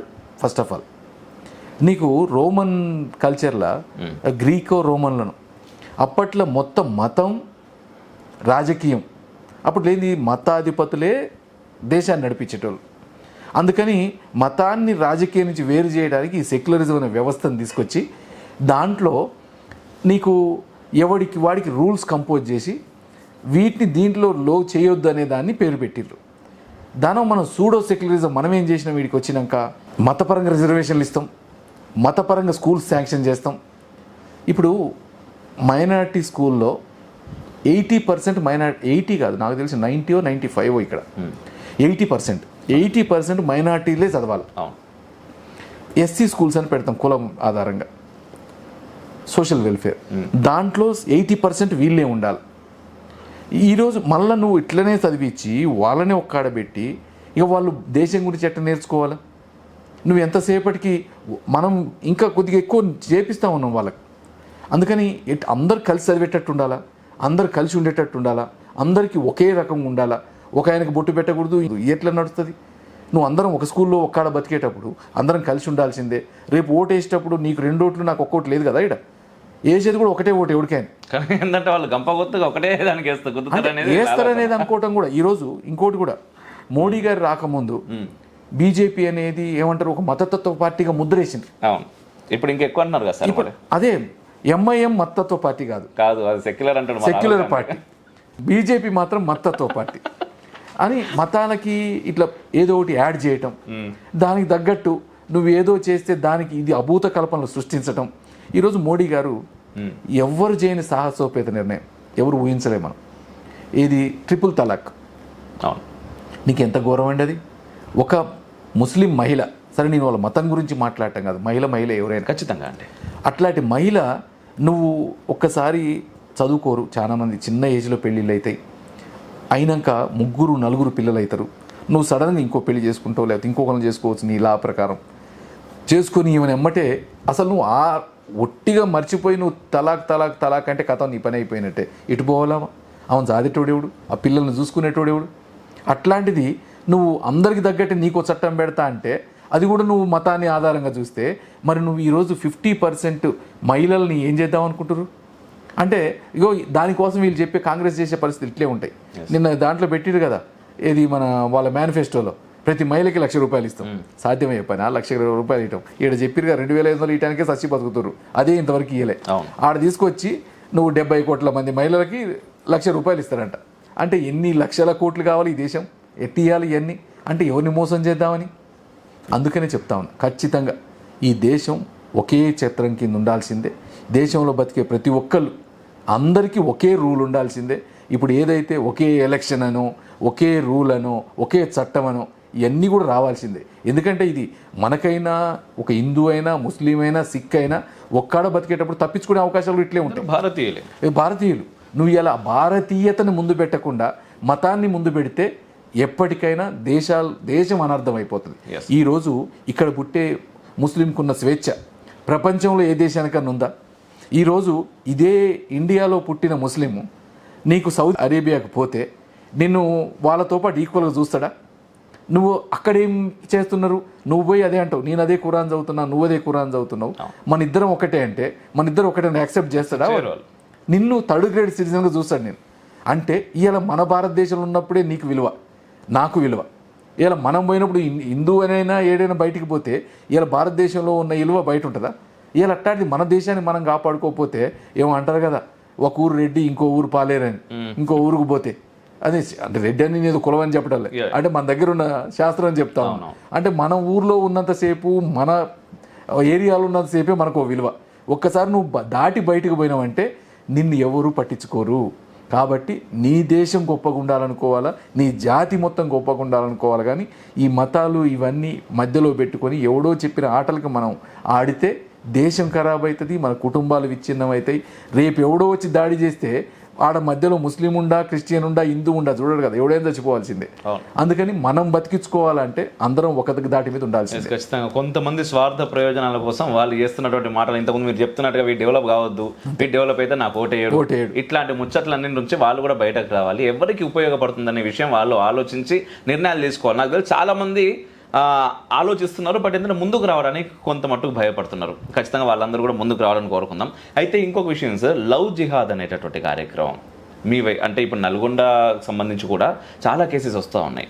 లవ్ జిహాద్ ఎక్కడ చూసినా కూడా అంటే ప్రేమ అనుకుంటాం మనం, ప్రేమ ప్రేమ ప్రేమ. ఇప్పుడు లవ్ జిహాద్ గురించి నేను మన ఛానల్లో చాలాసార్లు మాట్లాడుతూ ఉంటాం. చాలామంది కింద కామెంట్లో కూడా చేస్తూ ఉంటారు, నీకు అసలు నా ప్రేమ తెలియదు రా అది అని. కానీ ప్రేమ ఓకే, బట్ మనం ఎన్నో వార్తలు చూస్తున్నాం. At the same time love జిహాద్ జరుగుతున్నటువంటి కుట్రలు బహిర్గతంగా చాలా వెబ్సైట్లో ఉన్నాయి, మనకు కనబడుతూ ఉన్నాయి. అరే బాబు నువ్వు పలానా పిల్లని చేసుకుంటే నీకు ఇంత ఇస్తారు, పలానా పిల్లని తీసుకుపోయి ఆడిస్తే అది చేస్తారు అని చెప్పేసి అవన్నీ చాలా అఫీషియల్ డేటా కూడా కనిపిస్తూ ఉన్నది. బట్ మాట్లాడడానికి చాలామంది ముందుకు రావట్లేదు. దీనిపైన మీ అభిప్రాయం ఏంటి? అసలు మన సినిమా వ్యవస్థను కూడా కొద్దిగా కంట్రోల్ చేయాలి. ఫస్ట్ ఆఫ్ ఆల్ ఓకే, వాడు చూపించే విధానం, నువ్వు సినిమాలు చూసినా, సీరియల్స్ చూసినా, వాడు ఏంది ఆ ఏజ్కి వచ్చేసరికి లవ్ చేయాలనేది ఒక ఏమంటారు నువ్వు హక్కుగా చూపిస్తాడు.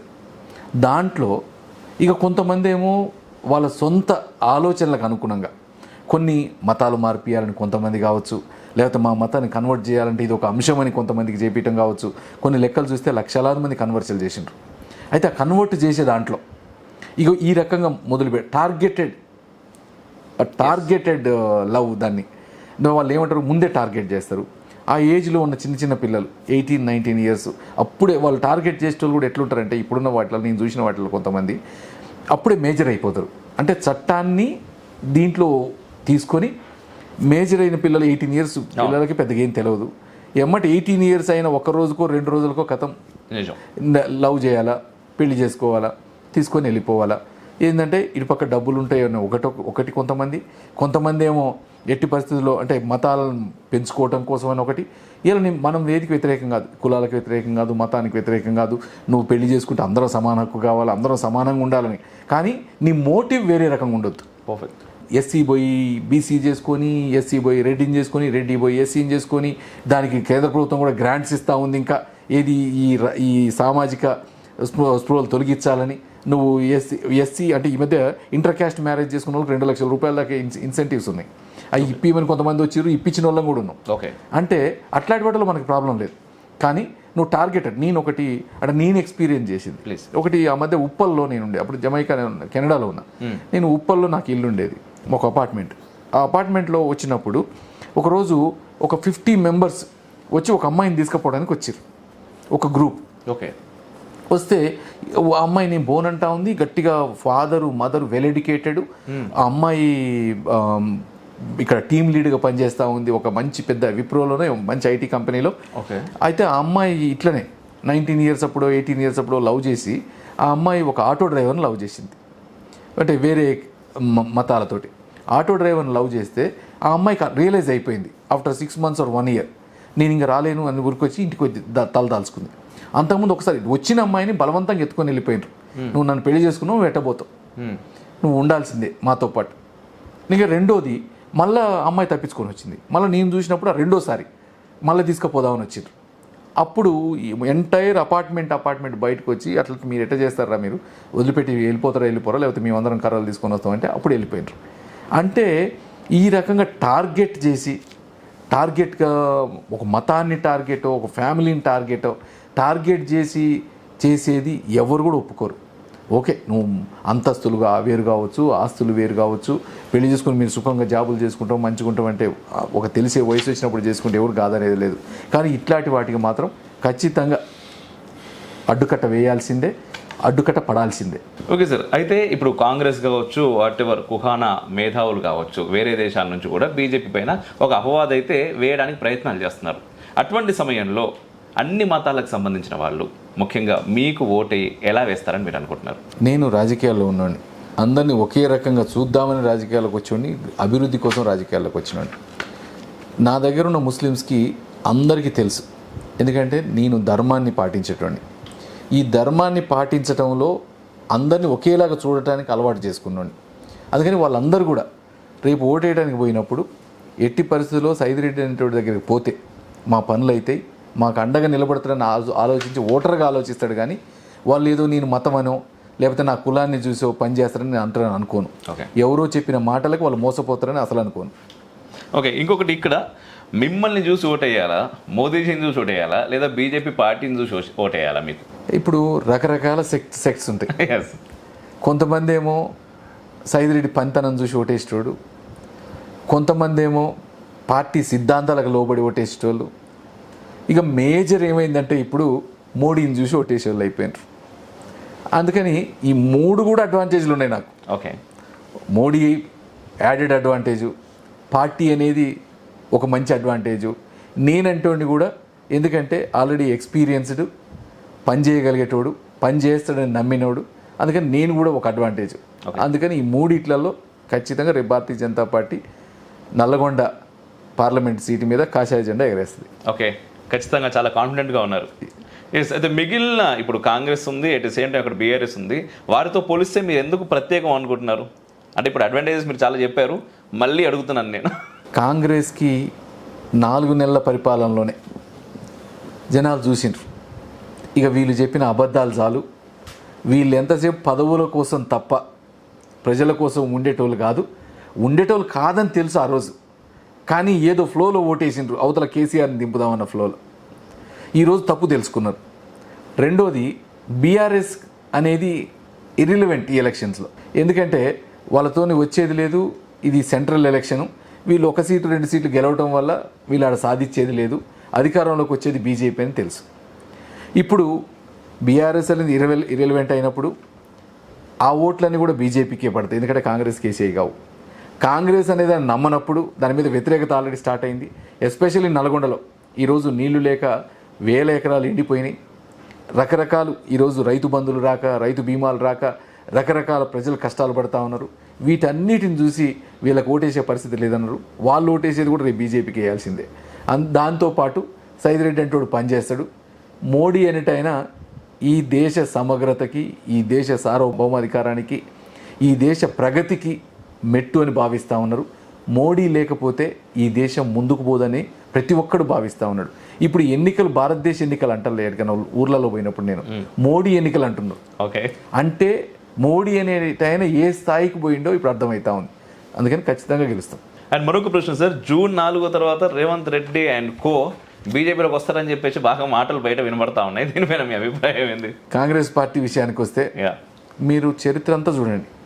సంవత్సరానికి ఒక ముఖ్యమంత్రి మారుతాడు. చాలామంది ఎవరు రేర్, వైఎస్ రాజశేఖర రెడ్డి ఒక్కడేనే ఉన్నది నాకు తెలిసి 5 ఏళ్ళు. ఈ మధ్యకాలం మనకు తెలిసిన ముఖ్యమంత్రులు కోట్ల విజయభాస్కర్ రెడ్డి కానించి, జనార్దన్ రెడ్డి కానించి ఇయర్లీ వాళ్ళు పదవిని మారవటానికి మత కల్లోలాలు పెట్టి మార్చిన ఉన్నాయి కూడా ఉన్నాయి కాంగ్రెస్ చరిత్రలో. అందుకని వాళ్ళు పదవులు కాపాడుకోవటానికి ఏ పనైనా చేయడానికి సిద్ధంగా ఉంటారు. ఈ ఒకడికి ఒకడు ఇప్పుడు దాంట్లో 20 మంది ముఖ్యమంత్రులు క్యాండిడేట్లు ఉంటారు. ఈరోజు ఎవరు కూడా మీరు ప్రెస్ మీట్కి వినోడు చూడండి, ఏ ఒక్కడి ఫేస్లోనన్నా నవ్వు ముఖంతో ప్రెస్ మీట్ ఇస్తుర్రా, పక్కన నుండి చూసి ఎప్పుడు దింపుదాం అనుకుంటుర్రా ఆలోచించండి. అందుకని ఏదైనా జరగవచ్చు 6 నెలల్లో. ఓకే, 6 నెలల్లో బీజేపీ అధికారంలోకి రావచ్చు. సో మీరు ఆహ్వానిస్తారు ఆయన వస్తా అంటే? నేను ఆహ్వానించేది అవసరం లేదు, ఎందుకంటే పరిస్థితులు ఆ రకంగా రావచ్చు. ఓకే, అండ్ ఇంకొకటి, ఇప్పుడు ఇంతకుముందు మీరు అన్నట్టుగా మోదీ 24/7 ఫర్ 2047 అని చెప్పి అనేటటువంటి ఒక స్లోగన్తో వర్క్ చేస్తున్నారు. 24 గంటలు అసలు అదే టైప్లో. అయితే ఇక్కడ ఇంకొకటి ఏంటంటే మాకు 400 సీట్లు ఇవ్వండి అని చెప్పేసి కూడా అడుగుతున్నారు. అండ్ మోదీ 3.0 ఒకసారి వస్తే 400 సీట్లు కూడా వస్తే ఏం చేయబోతున్నారు? ఇప్పుడు గత 10 ఏళ్లలో ఏం చేసినాం అనేది ఒక మంచి ఎగ్జాంపుల్. ఈ దేశానికి ఏమైంది, ఈ దేశ ప్రగతి ఎట్లయింది, ఇక అదే ఇంకా ఫుల్ గవర్నమెంట్ ఇస్తే 400 సీట్లు 407 సీట్ల కింద వస్తే మోడీ ఏం చేయగలుగుతారని ప్రతి ఆర్డినరీ పర్సన్కి తెలుసు. ఈ దేశం భవిష్యత్తు ఖచ్చితంగా 2047కి ఆయన ఏదైతే అనుకుంటే ఇంకా ముందే నెంబర్ 1 అయ్యే అవకాశం ఉంది. ముందే అంటే దేశానికి టార్గెట్. ఇప్పుడు మనం 10 ఏళ్లలో ఏ ఒక్కటన్నా స్కామ్ అనేది చూసినామా? ఇక్కడ అంతకుముందు స్కాములు తప్ప పేపర్లు తిరిగేస్తే వేరేది ఉండేది కాదు. ఈ రోజున్న సోషల్ మీడియా వ్యవస్థకి ఏ చిన్నదైనా ఈ పాటికి బ్లాస్ట్ అయ్యేది. 10 ఏళ్లలో ఒకే ఒక్కడు 24 గంటలు 24 సంవత్సరాలుగా ఒక్కరోజు ఏ రోజన్నా మోడీ సిక్ అయిండు హాస్పిటల్కి పోయినా ఆలోచించడం ఏ రోజన్నా? అంటే ఒక మనిషి రోబో ఉన్నాడా మనిషి ఉన్నాడా కూడా తెలియకుండా ఉంది పరిస్థితి. నేను మరీ కెనడాలో ఉన్నప్పుడు, ఇందాక చెప్పినావు కెనడాలో ఉన్నప్పుడు అటెండ్ అయినామని, 9 రోజులు నవరాత్రుల టైంలో కెనడాకి వచ్చి 9 రోజులు నిమ్మకాయ నీళ్లతోటి ఉండి 6 దేశాలు కవర్ చేసి, అంటే జెట్ ల్యాగులు ఉంటాయి, టైం డిఫరెన్స్లు ఉంటాయి, దేన్ని పట్టించుకోకుండా ఆ ముఖంలో కలదగ్గకుండా ఎప్పుడు 9 రోజులు కూడా అదే రకంగా చూసిన ఒక మనిషి ఉండంటే మోడీ గారు. అందుకని ఆయన రావటం నిజంగా ఈ భారతదేశం చేసుకున్న అదృష్టం. అండ్ ఫైనల్గా సార్, నల్గొండ ప్రజలకి మీరేం చెప్పబోతున్నారు? నల్గొండ ప్రజలకి అందరికీ పేరు పేరున నమస్కారం. మీరు ఆలోచించండి, రేపు ఈ నల్లగొండ భవిష్యత్ బాగుండాలంటే, వికసిత నల్గొండ కావాలంటే, మీకోసం 24 గంటలు కష్టపడేటోడు మోడీ ప్రతినిధిగా గెలవాలంటే ఖచ్చితంగా కమలం గుర్తుకు ఓటేసి గెలిపించండి. అంతేగాని ఎవరో చెప్పిండ్రనో, ఏ పార్టీయో మాట్లాడిండ్రనో, ఏ కులమో మతమో వ్యతిరేకమనో, లేకపోతే వారసత్వం ఉందనో మీరు ఓటేసి, ఎందుకంటే రేపు అధికారంలోకి వచ్చేది మోడీ గారు, అధికారంలోకి వచ్చేది భారతీయ జనతా పార్టీ. ఖచ్చితంగా డెవలప్ చేయగలిగేది భారతీయ జనతా పార్టీ ఎంపీ అయితేనే డెవలప్ చేయగలుగుతాడు. కాబట్టి మీరు ఆలోచించండి, మీ ఓటు ఎవరికి వేస్తే మంచిదో ఆలోచించి ఈవీఎం దగ్గరకు పోయినాక కూడా మళ్ళొక్కసారి గుర్తు తెచ్చుకొని మీరు ఓటేయండి. భారత్ మాతాకి జై. చాయ్. అండ్ మీరు ఇంతకుముందు అంటున్నప్పుడు ఒక విషయం చాలా ఫస్ట్ నుంచి అడుగుదాం అనుకొని ఈ ఫ్లోలో నేను దాని గురించి మర్చిపోయాను. అసలు వారసత్వ రాజకీయాలపైన మీ అభిప్రాయం కావాలి సార్. ఎందుకంటే మీరు వేరే దేశంలో కూడా తిరిగిర్రు, చాలా రాజకీయాలు చూసిర్రు, అండ్ పైనుంచి కూడా ఇండియాని చూసిర్రు. కాబట్టి మీ అభిప్రాయం ప్రకారం వారసత్వ రాజకీయాలు ఉంటే మంచిదా లేకపోతే మంచిదా? ఇప్పుడు మనం బెస్ట్ ఎగ్జాంపుల్ రాహుల్ గాంధీ. ఆ పార్టీ జీరో అయిపోవడానికి కారణం కూడా రాహుల్ గాంధీ గారు. కానీ ఒక మంచి జరిగింది అనుకుందాం. కానీ ఎందుకంటే ఇప్పుడు ఈ వారసత్వ రాజకీయాలు, నెహ్రూ, ఇందిరా అంటే ఇట్లా వరుసగా ఒక్కొక్కరిని ప్లాంట్ చేసుకుంటే వాళ్ళకి ఇష్టం ఉందా, ఇష్టం లేదా, అసలు వాళ్ళ కెపాసిటీ ఉందా లేదా, ఈ దేశ అభివృద్ధి మీద వాళ్ళకు ఒక మక్కువ ఉందా లేదా, వాళ్ళకు ఒక ఆలోచన విజన్ ఉన్నదా లేదా, లేకుండా తీసుకొచ్చి పెడతా ఉన్నాం. నీకు ఏదన్నా పని చేయాలా అంటే నువ్వు సాఫ్ట్వేర్ ఇంజనీర్కి డాక్టర్ని తీసుకొచ్చి సాఫ్ట్వేర్ ఇంజనీర్ చేస్తే పని చేస్తాడా ఆయన? నువ్వు డాక్టర్కి తీసుకపోయి ఒక ఇంజనీర్ తీసుకుపోయి నువ్వు సర్జరీ చేయి, నువ్వు బాగానే కంప్యూటర్ వచ్చు కదా, ఏమైతే ఇలా రోబోలు ఉన్నాయంటే సర్జరీ చేస్తాడా ఆయన? కానీ ఈ వారసత్వం కూడా అంతే. రేపు నువ్వు దేశ భవిష్యత్తు ఏదో తెలియదు, దేశానికి ఏం కావాలో తెలియకుండా ఈరోజు అందుకే చెప్తా ఉన్నా, ఈ వారసత్వ రాజకీయాలు ఓకే నిజంగా నీకు ఉండి ప్రూవెన్ లీడర్ అయ్యి ఉండి అన్నిటిని వదిలిపెట్టి నువ్వు చేస్తుండే ఒక రకం. కానీ ఎక్కడికక్కడ తీసుకొచ్చి ప్లాంట్ చేస్తూ ఉన్నారు. నిన్న నారాయణపేట సభలో ముఖ్యమంత్రి రేవంత్ రెడ్డి గారు మాట్లాడిండ్రు. ఏమని మాట్లాడిండ్రు? ఎక్స్పీరియన్స్ లేకపోయినా, తను చిన్నోడైనా, ఏజ్ లేకపోయినా ఈరోజు అనిల్ కుమార్ యాదవ్ని అంజనీ కుమార్ కొడుకు కాబట్టి, యాదవ్ కాబట్టి తీసుకొచ్చి రాజ్యసభ మెంబర్ ఇచ్చినా. ఏం చెప్పాలనుకుంటున్నారు అసలు వాళ్ళు? అంటే అసలు ఏం మాట్లాడదాం అనుకుంటున్నావు నువ్వు? అంటే నువ్వు ఎవడో వాళ్ళ నాన్న బాగుండు, వాళ్ళ నాన్నకి డబ్బులు ఉన్నాయి, వాళ్ళ నాన్న ఇట్లుండే అంటే తీసుకొచ్చి కొడుకుని పెడతావు. అంటే ఇంక కాంగ్రెస్లో నాయకులే లేరా? ఇక కాంగ్రెస్లో పనిచేసే వాళ్ళకి ఇవన్నీ చూడరా? ఇక అంటే ఎంతసేపటికి ఎవరు పైన నిర్ణయిస్తే చేస్తే అసలు నీకంటూ ఒక డెమోక్రసీలో నీకంటూ నిర్ణయాధికారం లేకపోతే నువ్వు ఆ పార్టీలో ఉండి ఏం చేస్తావు?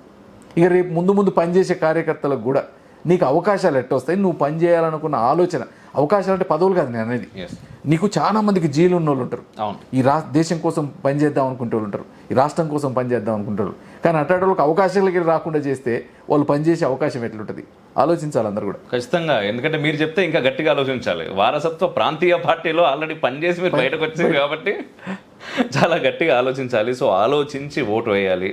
సో మీరందరూ కూడా ఇంటర్వ్యూ చూసిరు కదా, సో ఖచ్చితంగా అబ్బా, ఎందుకంటే ఓట్ అనేది మన రైట్. మీరు ఎన్ని మాటలు మాట్లాడినా, ఎన్ని ముచ్చట్లు మాట్లాడినా ఓటు వేయకుండా మాట్లాడితే దండగా. సో మీరు ఓటు వేసేటప్పుడు ఆలోచించుర్రి. ముందు అందరికి కూడా చదువుకున్న ప్రతి ఒక్కళ్ళకి, దేశ హితం కోరుతున్న ప్రతి ఒక్కళ్ళకి మీరు ఓటు వేయండి ఎవరికైనా, కానీ ఓటు వేయండి. ఆ ఒక్కరోజు దయచేసి ఇంట్లోంచి బయటికి వెళ్ళండి. చదువుకొని చిన్న గూడెల్లో ఉన్నోళ్ళు కూడా ఆ రోజు తమ ఓటు వేస్ట్ కాకూడదని ఓటేస్తూ ఉన్నారు. కానీ చదువుకొని సిటీలో ఉండి వెహికల్స్ ఉండి బండ్లు ఉన్నోళ్ళు మాత్రం ఇంట్లో కూర్చుంటా ఉన్నారు. దయచేసి దేశం కోసం ఆలోచించండి, మీ పిల్లల కోసం ఆలోచించండి, మీ పిల్లల భవిష్యత్తు కోసం ఆలోచించండి. దయచేసి ఓటు మాత్రం వేయండి. అది ఎవరికి వేస్తారు ఏంది అనేది ఆలోచించి వేయరు. ఖచ్చితంగా సార్, నాకంటే ఇంకా బాగా చెప్పారు. సార్జీ thank you so much. And మీ సమయాన్ని ఎక్కువ తీసుకున్నాం, ఇంకా ఎక్కువ తీసుకోవాలనుకోవట్లేదు, ఎందుకంటే చాలా మాట్లాడాల్సినవి నిజంగా ఉన్నాయి. బట్ మీరు ఇప్పుడైతే రణరంగంలోకి దిగిర్రు ఆల్రెడీ. అక్కడ మీరు చేయాల్సింది చేస్తే ఎలక్షన్ తర్వాత మళ్ళీ మాట్లాడుకుందాం. కుదిరితే మీరు మరో అవకాశం ఇస్తే సభాముఖంగా, అంటే రిఫ్లెక్షన్ కెమెరా ముఖంగా చెప్తున్నాను, గ్రౌండ్లో ఒకసారి మళ్ళీ మనం కలుగుతాం. Thank you. శత్రుమూకల చెర నుండి దేశ రక్షణ నీ ధ్యేయమైతే నీ అవసరం ఇక్కడుంది. Please do subscribe, like and share. దద్దరిల్లేలా పక్కనున్న గంట కూడా కొట్టుర్రి.